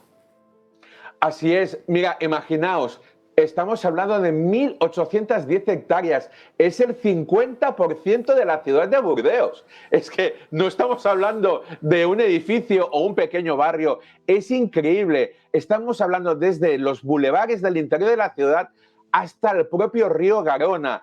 Todo esto está clasificado por la UNESCO. Hablar ahora sería imposible de detallar cosas. Son 350 edificios monumentales que vamos a encontrar en esta área delimitada. Eso sí, para que os hagáis una idea rápida, la ciudad antigua amurallada tenía 6 puertas, 2 eran de estilo medieval y 4 son neoclásicas. Hay que localizarlas para tener esa idea global de lo que era Burdeos. Localizarlas sobre todo 2. La puerta del Calió, que es una puerta renacentista que se conserva idéntica, prácticamente igual, y que impresiona a todos los visitantes. Y luego está la puerta de la Gran Campana, que es el único trocito que se conserva del antiguo ayuntamiento medieval de Burdeos. Y por aquí entraban los peregrinos del Camino de Santiago. Las imágenes, y a mí me generan un montón de recuerdos, de sensaciones. Carlos, patrimonio de la humanidad, el mayor perímetro de una ciudad en patrimonio de la humanidad. Tú que eres experto en esta materia, increíble la ciudad, ¿eh? Sí, realmente es de admirar que una ciudad que tiene más de 2000 años de historia, porque hay que pensar que el puerto de Burdeos es la razón de ser de la ciudad, pero que haya podido conservar un área tan inmensa en muy buen estado y que bueno, pues le permite presumir de ser el casco urbano más grande nombrado Patrimonio de la Humanidad del mundo. Carlos Olmo, como sabéis, es tertuliano de esta casa, el director de Vagamundos, buen amigo, gran periodista y viajero, escritor, que nos acompañará después para hablar de patrimonios de la humanidad, en esa sección en la que vamos descubriendo algunos de los lugares más emblemáticos del mundo. David, Carlos hablaba precisamente del puerto de Burdeos. Si yo te pregunto una experiencia única, diferente, sorprendente, precisamente contando con ese puerto fluvial que hay en Burdeos, ¿qué me propones? Mira, yo os propongo, con que estamos en Burdeos, en la ciudad del vino, y tenemos un puerto fluvial y marítimo. Aquí no olvidemos que atracan cruceros, grandes cruceros internacionales también llegan a Burdeos. Pues yo os propongo dar un paseo en barco haciendo una cata de vinos en el propio barco y ver todo el skyline de la ciudad de Burdeos desde Río Garona, que os va a impresionar. Una cata tranquila y sosegada, poco a poco, a esa velocidad lenta que va a ir el barco, y pasaremos por debajo del puente de Napoleón Bonaparte, ese puente de piedra famosísimo que tiene la peculiaridad de tener tantos arcos, 17, como las letras del nombre de Napoleón Bonaparte, que lo mandó construir, atentos, y ahora sí que recibimos los españoles, cuando envió las tropas a luchar en la Guerra de España, y llegó Río Garona y vio que no podía cruzarlo y mandó construir este puente de piedra para continuar las tropas hacia España. Es un puente impresionante que hay que verlo también de noche y pasar por debajo. Y es una cosa increíble porque además ves el Napoleón, la N de Napoleón, pasas a 1 metro de distancia por debajo de ese barco mientras te tomas tu copita de vino de Burdeos. El profe, pero te contaré también que pasando ese puente por la noche hay una leyenda que es la leyenda del beso. Otro día te la cuento, porque se nos va el tiempo y a mí me gustaría, precisamente haciendo referencia al río Garona, hacer una visita a ese centro de interpretación de la ciudad del vino. Hemos hablado mucho de que Burdeos, obviamente, huele a vino y el vino está muy presente en su historia, en su evolución, en su economía y desde luego en sus raíces. Y ahora hay un centro de interpretación, creo que tiene 5 años, me parece, ¿no? Así es, un centro de interpretación que el propio edificio es ya increíble. Estamos hablando de 1000 toneladas de acero, con una forma como surrealista que casi no sabría decirte si es la unión de un tapón de vino o una botella puesta de lado, pero es algo que ya llama la atención desde el propio río cuando haces este crucero que os he comentado. Y es que es una ciudad del vino, la Cité du Vin, porque tiene 8 niveles en los cuales te va contando poco a poco toda la historia de la humanidad desde el punto de vista del vino. Y es que la humanidad se ha creado, cuando sales de este centro de interpretación te das cuenta de la importancia del vino y cómo hemos ido cambiando la sociedad a través del vino. Estamos hablando de 800 referencias de vino que vas a poder encontrar, pero es que además experiencias de todo tipo, olfativas, muy curiosas, de cómo es la vid, cómo es el viñedo, los tapones, todo lo que es el vino en sí, lo vamos a encontrar, toda esta historia aquí. Es un buffet de los 5 sentidos lo que vas a poder vivir dentro de este centro de interpretación. El centro de interpretación, sabiendo que es sorprendente, que su estructura desde luego no deja indiferente. Su aspecto exterior no me gusta demasiado, pero por dentro es un museo increíble, con una estructura increíble y sorprendente, efectivamente donde se puede tener una experiencia olfativa, pero David, entiendo que también se puede probar y catar, ¿no? Exacto. Lo más importante de este centro de interpretación, el colofón de esta visita la tenemos arriba de todo, a 35 metros de altura, con unas vistas maravillosas sobre la ciudad. Podrás realizar una degustación donde podrás tú escoger entre 50 variedades de todo el mundo cuál es la copa que quieres probar y disfrutar de esa vista. Si luego quieres realizar catas de vino más extensas, evidentemente las puedes hacer. Y sobre todo, como en todo museo, que en la salida tienes la tienda típica de recuerdos, aquí la tienda es distinta.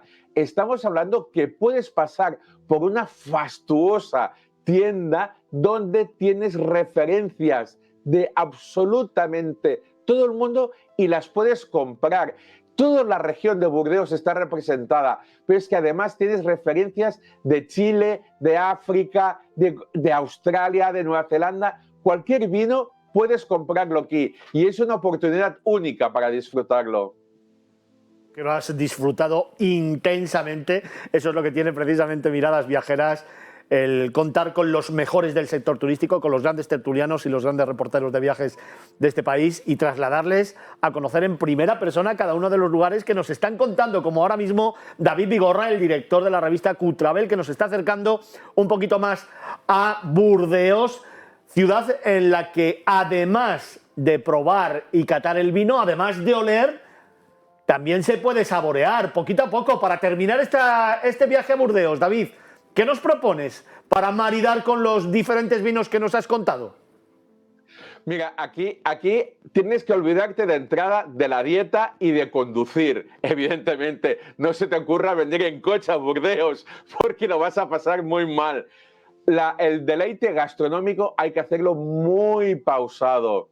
Sobre todo recorrer todas estas calles que tiene la ciudad de Burdeos, el casco viejo de Burdeos, que por cierto, ¿sabéis que Burdeos es la ciudad de Francia con más restaurantes por metro cuadrado? Seguro que no lo sabíais. Muchos a lo mejor pensabais que eras París, pues no es París, es Burdeos. Y es que aquí en cada esquina vamos a encontrar un bistró, ese pequeño restaurante donde podrás deleitarte al estilo de tapa, de las famosas tapas, del concepto de la tapa española, pero con gastronomía local, embutidos locales, pescado, carne a la plancha, al punto, siempre acompañado con este vino de Burdeos excelente. Y esto lo puedes seguir haciendo de salto en salto, de terraza en terraza, porque aquí no importa si es invierno o verano, se vive en la calle. Aquí se disfruta el vino en esas pequeñas mesitas que tienen estos bistrós en la calle, donde puedes comer en cualquier momento del día. Es una experiencia realmente para disfrutarla. Y para los más golosos, no nos olvidamos del famoso canalé. Es un dulce que se hace a partir del huevo que en el siglo XVIII se utilizaba la clara para el filtrado del vino y era desechada, la yema era desechada, se daba a las monjas de los claustros y de los conventos, y ellas con esas yemas realizaban estos pastelitos que ahora conocemos como canales y que no puedes marchar de Burdeos sin probar uno. Sin duda es una gran propuesta para abrir ventana al mundo. Pues sí, conozco la ciudad, pero no conozco el Museo del Vino, o sea que me estoy ahora mismo agendando para esta primavera ya una visita a Burdeos a recordar catando esos vinos y visitando ese espectacular museo. David Vigorra, director de la revista Q-Travel, que nos ha acercado hasta la ciudad de Burdeos. Como siempre, David, fantástico trabajo. Enhorabuena, compañero. Muy bien, gracias, un placer. Un abrazo. Y tenemos que regresar todos a Burdeos. Sí, sin lugar a dudas, porque de verdad es una escapada que merece la pena. David, muchísimas gracias. Hasta el próximo fin de semana. Nosotros seguimos camino, seguimos nuestro itinerario y precisamente pasamos de una ciudad cuyo perímetro es patrimonio de la humanidad, el más importante del mundo, ese perímetro el más grande del mundo y el más importante para UNESCO. Y nos vamos, como siempre, con Carlos Olmo, el director de Vagamundos, en esta sección a descubrir un nuevo patrimonio de la humanidad. A ver qué nos trae, porque os vamos a sorprender. Nos vamos a Patrimonios de la Humanidad.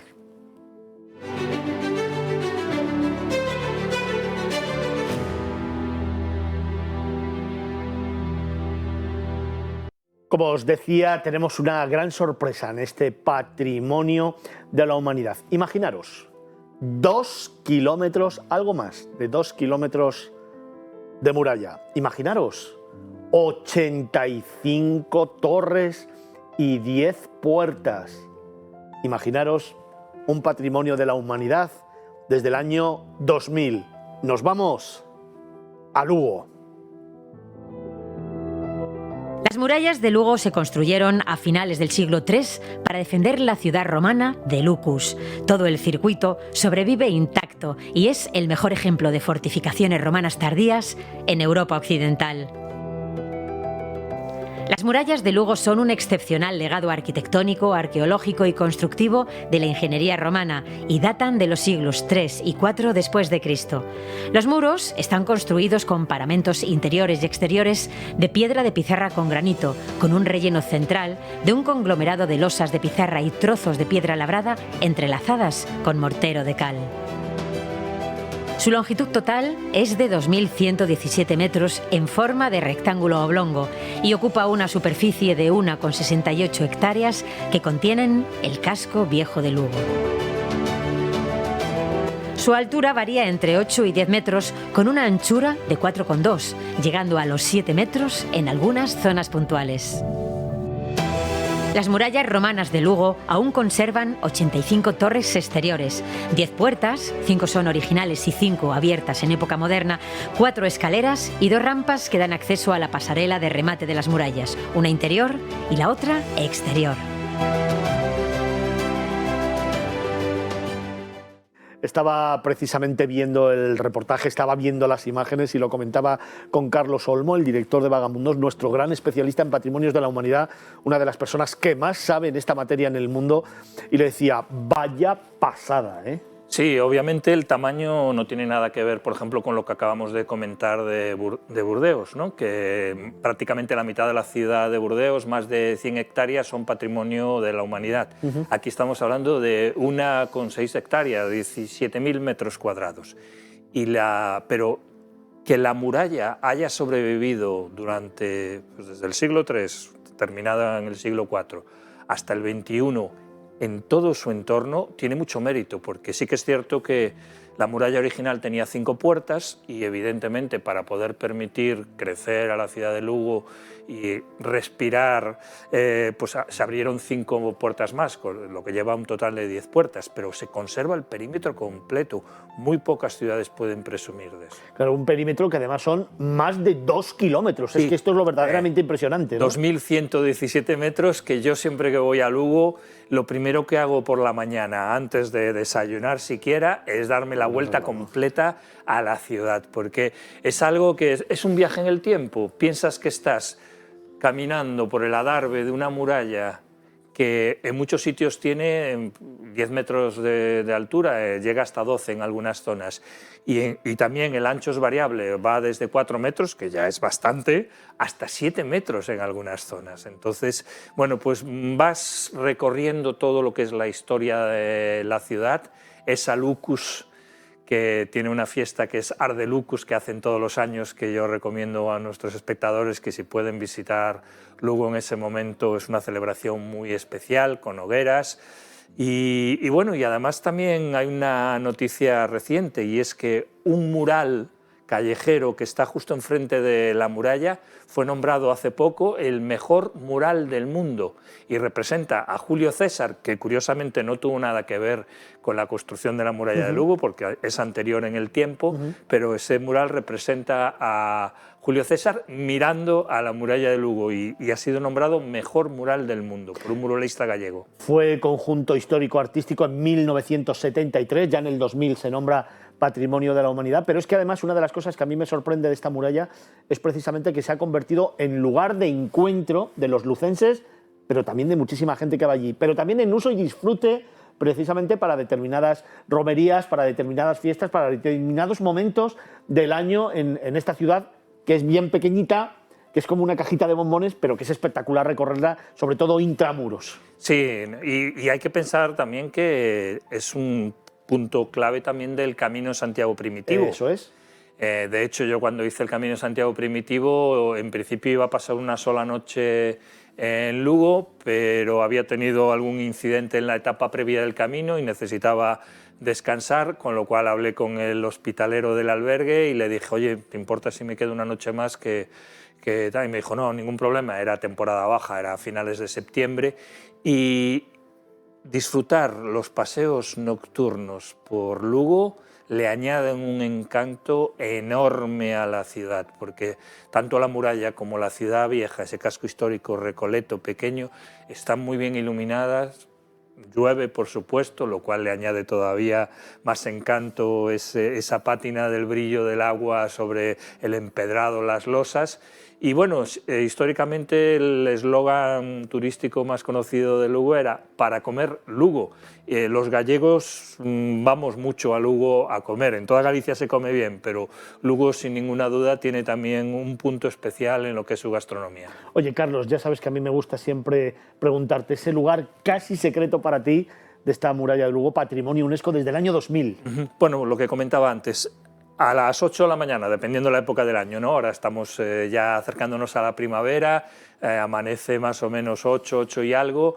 Darte una vuelta al amanecer por la muralla de Lugo es un salto en el tiempo. Casi te dan ganas de ir con una túnica, una toga romana y disfrutar de ese paseo de 2 kilómetros, 2.117 metros y luego ya darse un buen desayuno. Ese es el momento y el lugar secreto en el que yo más disfruto de Lugo. Y una sensación, un recuerdo, una emoción que te lleve hasta Lugo en estos momentos. Pues hacer el camino primitivo de Santiago, que es uno de los menos visitados, con lo cual pues es un camino que haces desde la frontera, en el caso del tramo gallego, que fue el que yo hice, desde la frontera de Lugo, de Galicia, que es Fonsagrada, Fuente Sagrada, y por supuesto el objetivo es llegar a Santiago, pero la parada y fonda en Lugo tiene un encanto muy, muy especial. Oye, otro dato que me sorprende mucho de la muralla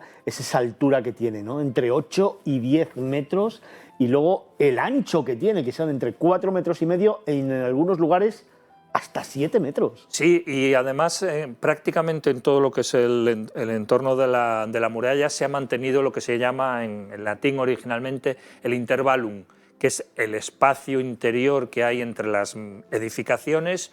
Y sí que es cierto que hay alguna casa adosada pegada a la muralla, que en su momento alguien dijo, mira, me voy a ahorrar una pared, la pared maestra tengo la muralla, eso no se va a caer, y sí que es cierto que hay alguna, pero en general se conserva bastante bien esa zona, el intervalum, que permitía pues, el movimiento de las tropas, de los carros. Hay que pensar que evidentemente era una muralla defensiva y tiene todos los elementos de una muralla defensiva. Tiene almenas, tiene las torres, tiene el ancho suficiente para que pasaran carros con pues, todo el material defensivo para y las rampas. Tiene 2 rampas completas por las que subían pues, eso, los caballos, los carros. O sea que mantiene todos los elementos originales de la muralla y bueno, y alguno que se le ha añadido como esas 5 puertas que comentaba antes. De las ciudades, y es pregunta obligada, de las ciudades que tenemos por ejemplo en España o de las que tú conoces con recinto amurallado perfectamente conservado, ¿con cuál te quedas? A ver, quizás a nivel visual hay murallas que son más espectaculares, como pues, Ávila, por ejemplo, pero si... Pero yo creo que Ávila, por la perspectiva que tiene, ¿no? Porque quizá la muralla de Lugo está muy cercana al viajero, al viandante, ¿no? Pero Ávila la ves allí un poquito más a lo lejos, la ves como subida y quizá tiene otra prestancia, pero simplemente sea por eso. Sí, exactamente, ¿no? Y desde el punto de vista, digamos, técnico de la UNESCO dijo, cuando nombró a Lugo la muralla de Lugo Patrimonio de la Humanidad, dijo que era el mejor ejemplo, el mejor conservado de todas las murallas de la época tardía del Imperio Romano. Estamos hablando de eso del siglo III y IV, ¿no? Ya es digamos, el declive del Imperio Romano, pero que es el mejor ejemplo. Entonces, mirándola en su conjunto, viendo que le puedes hacer la vuelta completa y que se mantienen todos los elementos originales, a mí personalmente es la que más me gusta, pero bueno, es una cuestión al final también de sensaciones, no estoy hablando específicamente del valor arquitectónico. Otro nuevo patrimonio de la humanidad que nos ha traído Carlos Olmo, el director de Vagamundos y uno de los grandes expertos, especialistas en esta materia, no en España ni en Europa, en el mundo. Es la muralla de Lugo, patrimonio UNESCO desde el año 2000. Carlos, fantástico trabajo, muchísimas gracias. Te quedas conmigo, ¿no? Para seguir hablando de cosas, ¿verdad? Pues nosotros vamos a seguir nuestro camino, tenemos que seguir mostrando ese universo viajero que tenemos aquí en Miradas Viajeras. Parece más de 2.100.000 seguidores que tenemos en esta casa y sobre todo, como decíamos en la primera hora, con esas nuevas cifras de audiencia que nos dan 4.100.000 visualizaciones en YouTube solamente en el mes de febrero, convirtiéndonos en el medio de comunicación económico más importante de España y en el 7º más importante del mundo. Por lo tanto, enhorabuena a todos nuestros compañeros y por supuesto a vosotros que seguís estando ahí viendo este programa y disfrutando con las historias que os tenemos que contar. Historias como la que queremos emprender ahora. Vamos de escapada. Vamos a descubrir otra ciudad absolutamente maravillosa a la que me suelo escapar bastante, que suelo patear despacio, pero que me sorprende cada vez que voy. Nos vamos de escapada.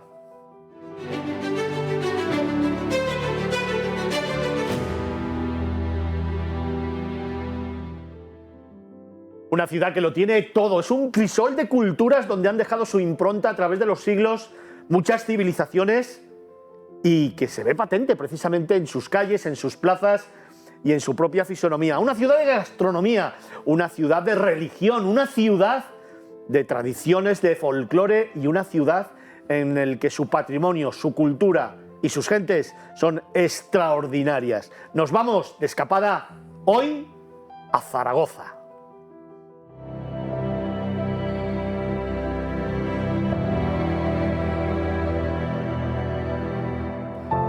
Íbera, romana, musulmana, judía, mudéjar, renacentista, modernista y también futurista. Así de poliédrica y variopinta es, hoy día, la capital aragonesa.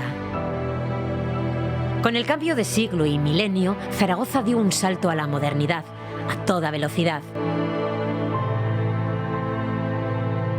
El AVE transformó en 2003 su añeja estación de Delicias, que databa de los años 30, en un nuevo templo ferroviario de aires futuristas que incluso mereció el premio FAD de arquitectura. Apenas 5 años después de la llegada del AVE, Zaragoza se proyectaba al mundo con su exposición internacional de 2008 dedicada al agua y el desarrollo sostenible.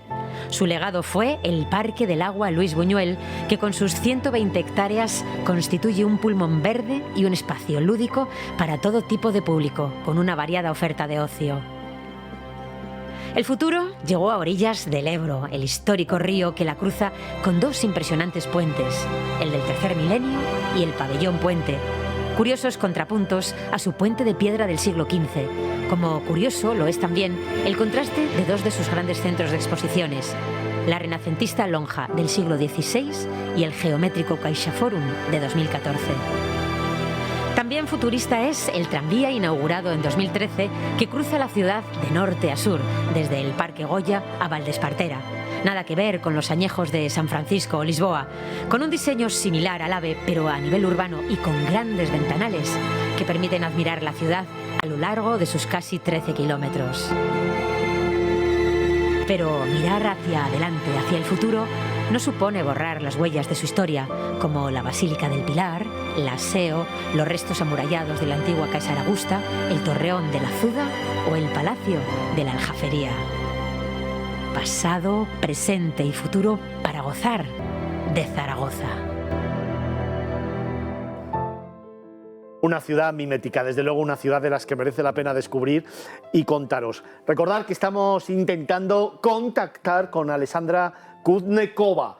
Está viviendo en Ucrania, está en Kiev y nos contaba hace unos minutos que necesitaba entregar una medicina que había encontrado para llevársela a su abuelo, que depende de ella precisamente para vivir y que también estaba en una cola de un comercio para conseguir una manta para poder pasar la noche mientras el sonido de las bombas continuaban en la capital ucraniana. Estamos intentando conectar con ellas y en los próximos minutos conseguimos hacerlo. Por supuesto tendremos aquí en Miradas Viajeras ese testimonio, si no, probablemente y desgraciadamente lo tendremos la semana que viene. Mientras tanto, dejadme que en estos momentos presente a mis 2 próximos invitados que nos van a hablar de esa hermosísima ciudad que me gustaría contaros despacio, tranquilamente, porque es un lugar al que hay que dejarle mucho tiempo, el mismo que tienes que emplear en conocerlo. Tengo conmigo a Conrado Molina, es gerente de Zaragoza Turismo. Buenas tardes, Conrado, ¿cómo estás? Buenas tardes, Fernando. Muy bien, aquí esperándoos a todos a que vengáis a visitarnos.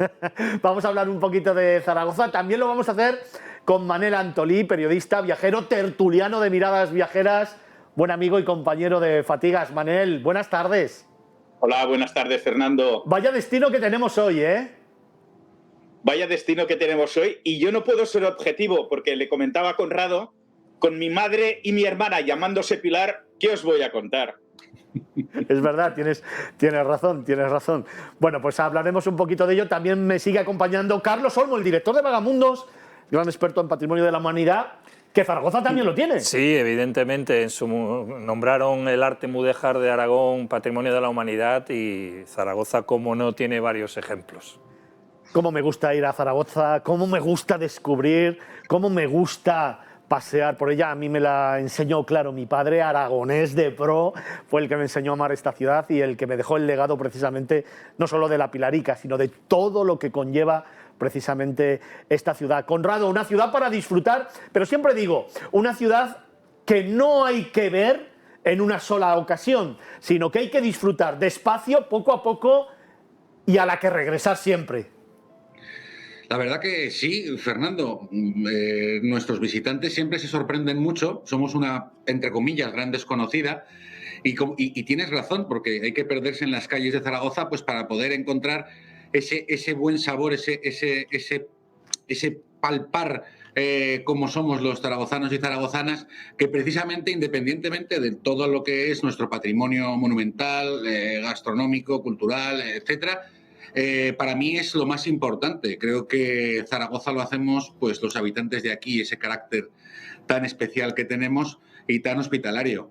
Así que sí, totalmente de acuerdo contigo. Poquito a poco y en más de una ocasión. El que viene repite, eso está claro. Conrado, muy rápidamente, los 3, 4, 5 imprescindibles para el que no conozca Zaragoza, porque luego te voy a preguntar el imprescindible para los que nos gusta redescubrir la ciudad y que quizá todavía no hayamos encontrado. Venga, 4 o 5 pinceladas súper rápidas.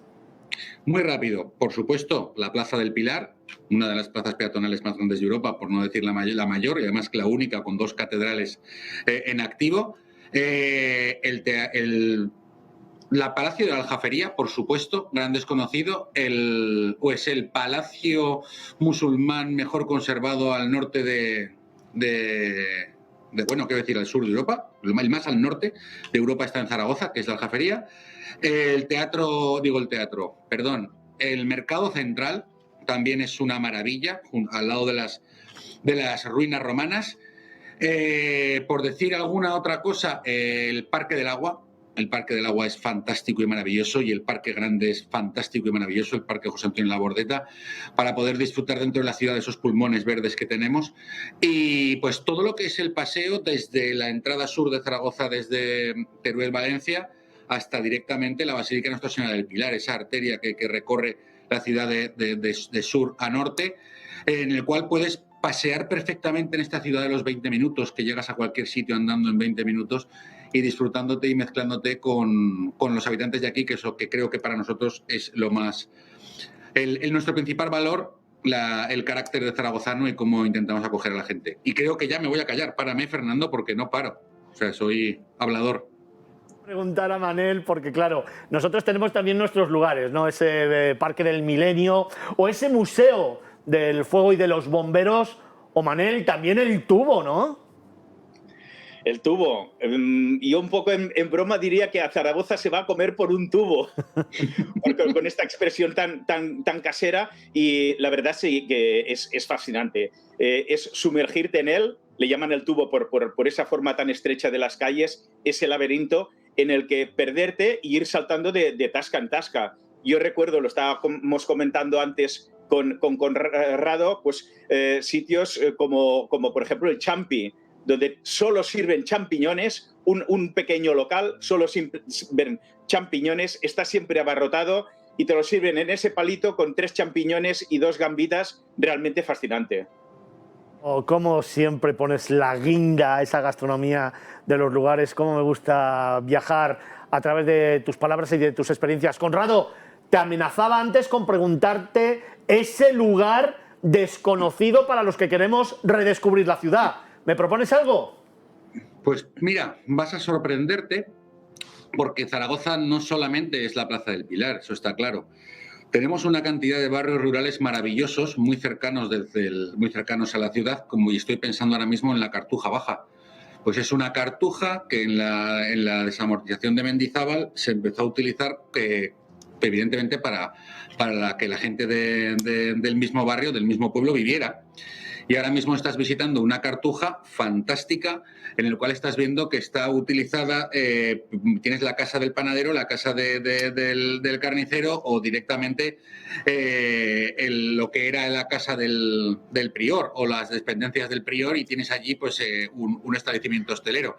Es un sitio maravilloso, la Cartuja Baja, por ejemplo, o Juslibol, que lo tenemos aquí al lado, y tienes los galachos de Juslibol, que es un espacio verde magnífico y estupendo para poder pasar pasar una jornada en familia maravillosa. Así que cualquiera de nuestros barrios rurales tiene cosas con encanto que son desconocidas no solamente por los visitantes de la ciudad, sino también por el propio zaragozano, que muchos de nosotros lo hemos descubierto en esta pandemia que desgraciadamente aún estamos viviendo, pero sí que hemos descubierto esos espacios que dentro de nuestra ciudad también son espacios culturales, patrimoniales y de ocio maravillosos y fantásticos. Al final siempre tenemos el punto puesto en lugares lejanos y no le dedicamos tiempo a descubrir dónde vivimos. Carlos, y además en Zaragoza, como siempre, tras la Expo, algunos espacios increíbles y siempre la presencia de Goya. Sí, hombre, por supuesto, su personaje histórico más emblemático. Y yo dentro de esos lugares que decías de redescubrir Zaragoza, para gente que ha estado muchas veces, yo, por ejemplo, destacaría que de los 3 monumentos principales que son Patrimonio de la Humanidad UNESCO de arte mudéjar, a mí me fascina la iglesia de San Pablo. Sí. Porque la SEO, la catedral, es una parte, la parte mudéjar, ¿no? El cimborrio, el ábside, pero es que la iglesia de San Pablo es todo su conjunto. Y bueno, por supuesto, el Palacio de la Aljafería, eso es algo que hay que visitarlo sí o sí, no por muy conocido, deja de ser menos fascinante. Del siglo XI, que además creo que son, en estos momentos, Conrado, la sede de las Cortes de Aragón. Efectivamente, las Cortes de Aragón están en el Palacio de la Aljafería. Por eso hay muchas visitas que hay veces que no se pueden completar si hay pleno o en determinadas fechas, pero sí que evidentemente es un sitio magnífico, que coincido con Carlos, que hay que visitar sí o sí. Oye, dejadme que os pregunte a los 3 ese sitio emblemático, especial, único para cada uno de vosotros en el que disfrutar Zaragoza intensamente, o incluso un momento o un instante para que esta ciudad se convierta en especial. Carlos, ¿qué te viene a la cabeza? Así, pues rápido. Un atardecer desde el río, con la SEO al fondo, sí, señor. Eso es un Sí, regalo. señor. Eso es un auténtico regalo. La naturaleza y la mano del hombre lo pone todo junto para que te quedes fascinado. Manel, ¿y tú? Bueno, como me lo ha robado mi compañero, ese sitio... Pues anda que no hay sitios en Zaragoza para disfrutar. Yo te voy a decir que subierais a la torre de la Basílica para admirar toda la panorámica de Zaragoza con el río Ebro. Y luego un sitio también muy especial para mí es el Museo de los Tapices, en el que encontraréis 62 espectaculares tapices del siglo XV al XVIII. Realmente es un sitio que no os lo deberíais perder. Oye, pues eso te lo compro, porque ese no le conozco yo, ese te lo compro y prometido que la próxima vez que vaya, que será en breve, iré a verlo. Conrado, ¿y para ti? Pues para mí realmente un 12 de octubre, cruzando el Puente de Piedra, cuando vas con la familia a la ofrenda de flores de Nuestra Virgen del Pilar, ese es un momento maravilloso y fascinante. O sea, que hay que vivir, hay que venir a esta ciudad a visitar, a participar activamente en esa ofrenda, que es algo que trasciende lo religioso. O sea, es algo, un tema muy emotivo para los habitantes de la ciudad. Conrado Molina, gerente de Zaragoza Turismo, muchísimas gracias, un auténtico placer y nos vemos allí en Zaragoza, ¿eh? Aquí os esperamos a todos en el tubo con Manel, tomando unos champis, unas croquetas, viendo atardeceres y disfrutando de San Pablo y lo que sea necesario. A vuestra disposición cuando queráis. Gracias a todos, Fernando. Manel, vaya planazo, ¿no? ¿Algún otro secreto para esos más de 2.100.000 seguidores que tenemos?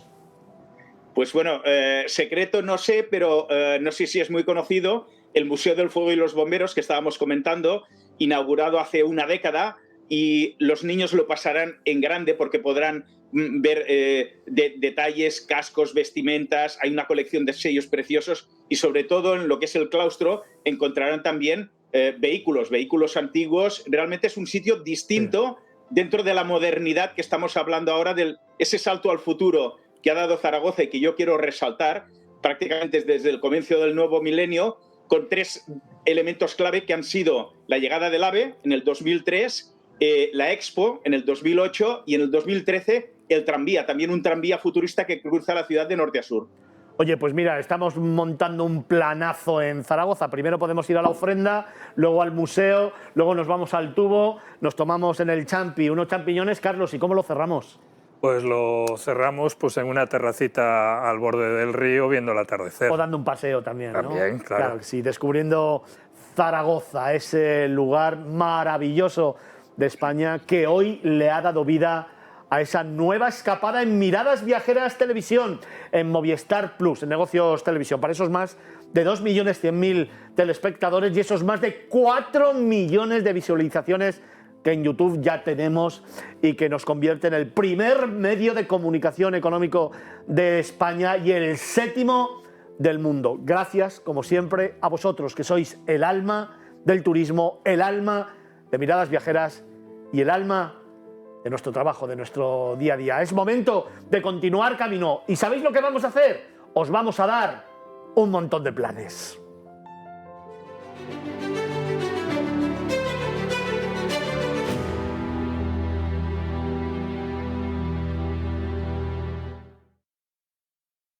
Plan gastronómico. Nos hemos ido a descubrir un sitio diferente, sorprendente. Y lo hemos hecho como nos gusta hacer aquí en Miradas Viajeras. Nos hemos ido a Francia de la mano de David Vigorra.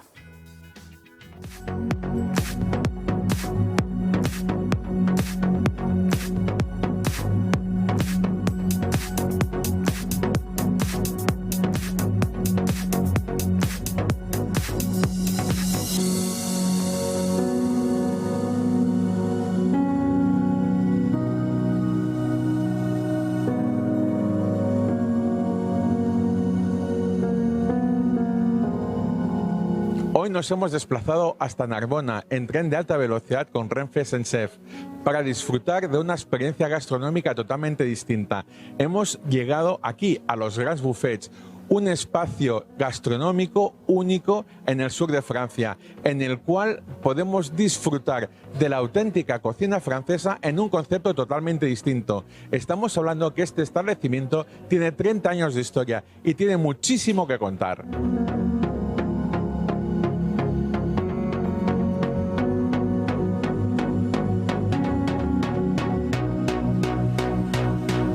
Estamos con Luis Privat, propietario de Les Grands Buffets, quien nos va a contar cuál es este concepto innovador que además posee un récord Guinness mundial, ¿verdad?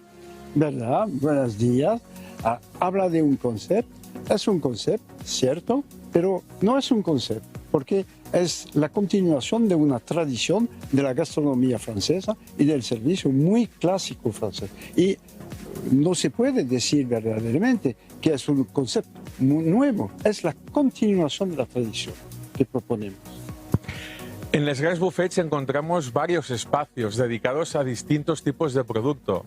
Sí, son muchos. Hay la rosticería con los cochonillos y toda la tradición de la cocina casi medieval francesa. Hay los embutidos que empiezan con también los mariscos, toda la charcutería, los foie, que son una nueva variedad de foie, son los quesos, que son el récord Guinness del más grande plato de queso al mundo. Es un récord. Y también los postres que son casi 100 postres diferentes que se proponen a voluntad. Preferimos decir a discreción. Es más elegante que a voluntad, pero es la misma cosa.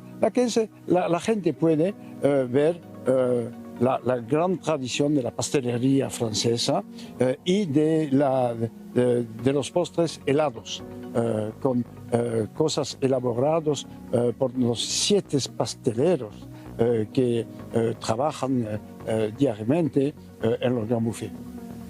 Estamos hablando que es un estilo totalmente francés. Aquí quien viene va a probar la cocina tradicional, la de siempre, ¿verdad? Ah, sí, es la tradición. Es un conservatorio de la tradición de la cocina, de los artes de la mesa y de la decoración muy clásica. Ha podido ver que hay 4 comedores diferentes, pero todos son muy clásicos, muy lustrosos. Y esto es nuestra ambición de proponer el lujo accesible. Y bebida. Estamos hablando que hemos visto antes una bodega increíble de vinos que además tiene una forma peculiar de servirse y de venderse también. Sí, primero el vino a la copa, que fuimos elegido la más bonita menú de vino a la copa en Francia. Y lo más particular de nuestra política de vino es el vino al precio de la bodega. El público se pagará la misma cosa, una botella a la mesa y una botella si la compra a la bodega del productor. Eso es único en Francia y creo en Europa. A pesar de que son unos buffets, ¿qué orden nos recomendaría para venir por primera vez y disfrutar de verdad estos grandes buffets? Es muy difícil esta pregunta porque la ambición es que cada uno encuentra en nuestra proposición lo que le gusta más. Y hay que son sobre los productos del mar, otros de tierra, otros los mariscos. Y eso, cada uno hace lo que quiere. Y es la ambición, es una fórmula de un gran autor francés que se llama Rabelais, que ha dicho, haz lo que quiere. Y aquí es la palabra reina, haz lo que quiere. El público se puede comer lo que quiere y somos seguros que se va a encontrar lo que prefiera en la cocina. Pues ya lo sabéis, si queréis esta propuesta para esta semana, yo creo que os vamos a convencer. Estamos hablando de unos buffets totalmente distintos, con un nivel de calidad gastronómico francés muy grande y lo vais realmente a disfrutar.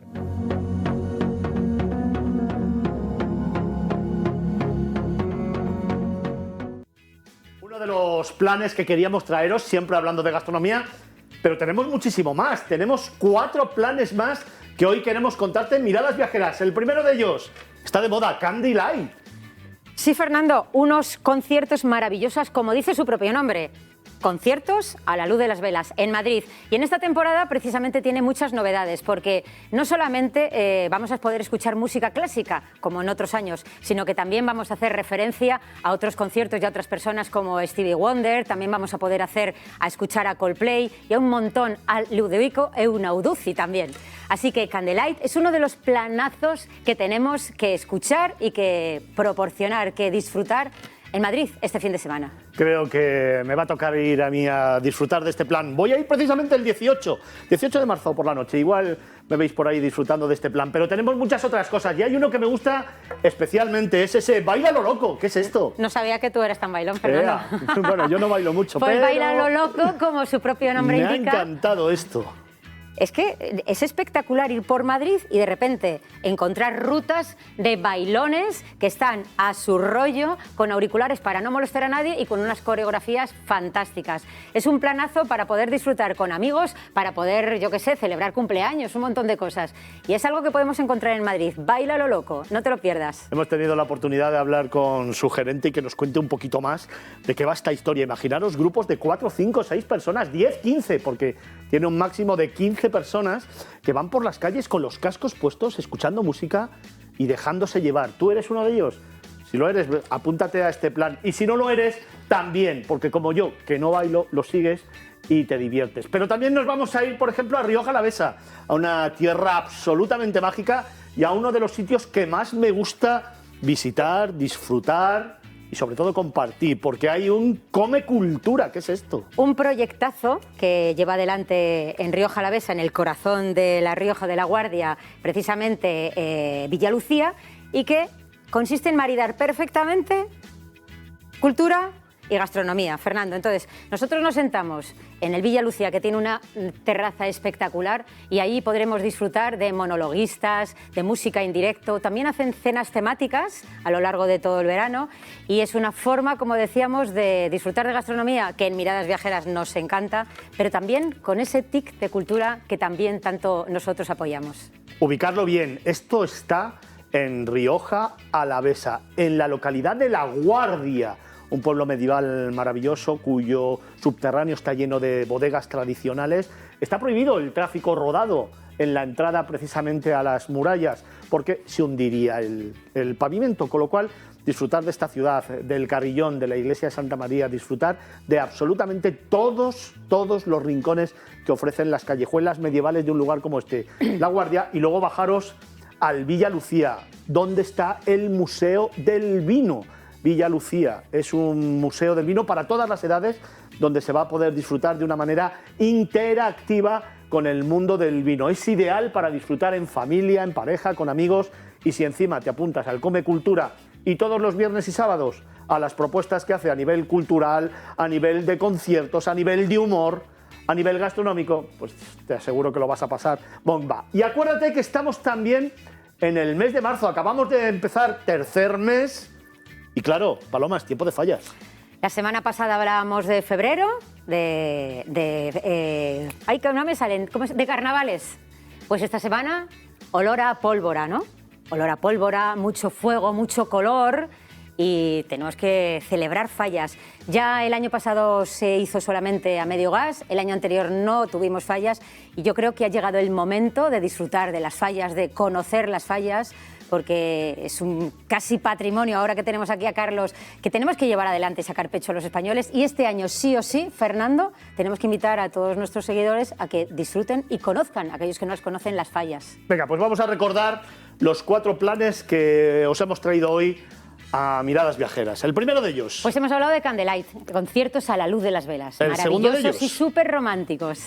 Segundo plan. El segundo nos hemos ido a bailar a lo loco haciendo rutas por Madrid. El tercero. En el tercero nos hemos ido a Come Cultura, a Villa La Guardia. ¿Y con qué hemos terminado? Con las fallas de Valencia. 4 planazos que se suman al que nos ha traído David Vigorra, el director de la revista Q-Travel. Carlos, de todos esos planes, ¿cuál eliges tú? Bueno, yo es que soy un poco afrancesado en ciertas cosas. ¿Quién lo diría? Y Narbona es una ciudad absolutamente maravillosa. Sí, o sea, señor. cuando pienso en Narbona me dan ganas de salir corriendo. Toda esa zona de Francia me gusta muchísimo, el clima es suave y bueno, yo sinceramente en este caso iría a Narbona. Paloma, ¿y tú? ¿Con cuál te quedas de los 4? Yo tengo que coger 2. Yo me voy a Come Cultura y a las fallas. A Come Cultura, al Villa Lucía y a las fallas en Valencia. ¿Y tú, Fernando, a dónde te vas? Pues mira, a mí me encanta el Villa Lucía. Para mí es espectacular, para mí es algo único y además le tengo un especial cariño. Quiero mucho a Juan Malavín y a todo su equipo que hacen realidad sueños e ilusiones, no solamente en la mesa, sino también con toda esta idea que han puesto en marcha y en la que disfrutar un viernes noche, un sábado noche, escuchando los mejores conciertos o disfrutando de los monólogos o haciendo catas o con cualquiera de las ideas que se le ocurre a este gran experto del sector turístico, a Juan Malavín, merece la pena. Así que yo me quedo con Come Cultura en el Villa Lucía, en el corazón de la Rioja Alavesa, de Rioja Alavesa, en La Guardia. Aunque, Fernando, dijimos que teníamos un planazo para bailar a lo loco todo el equipo de Miradas Es Viajeras. verdad, que nos íbamos a ir con el baile a lo loco todos juntos, a disfrutar por Madrid. Así que O sea también, que ya bueno, de 4-3 y a Candlelight sé que vais a ir. si lo hacemos, os lo contaremos aquí, que no se nos caen los anillos por grabarnos haciendo el tonto, que seguro que soy el primero que lo va a hacer.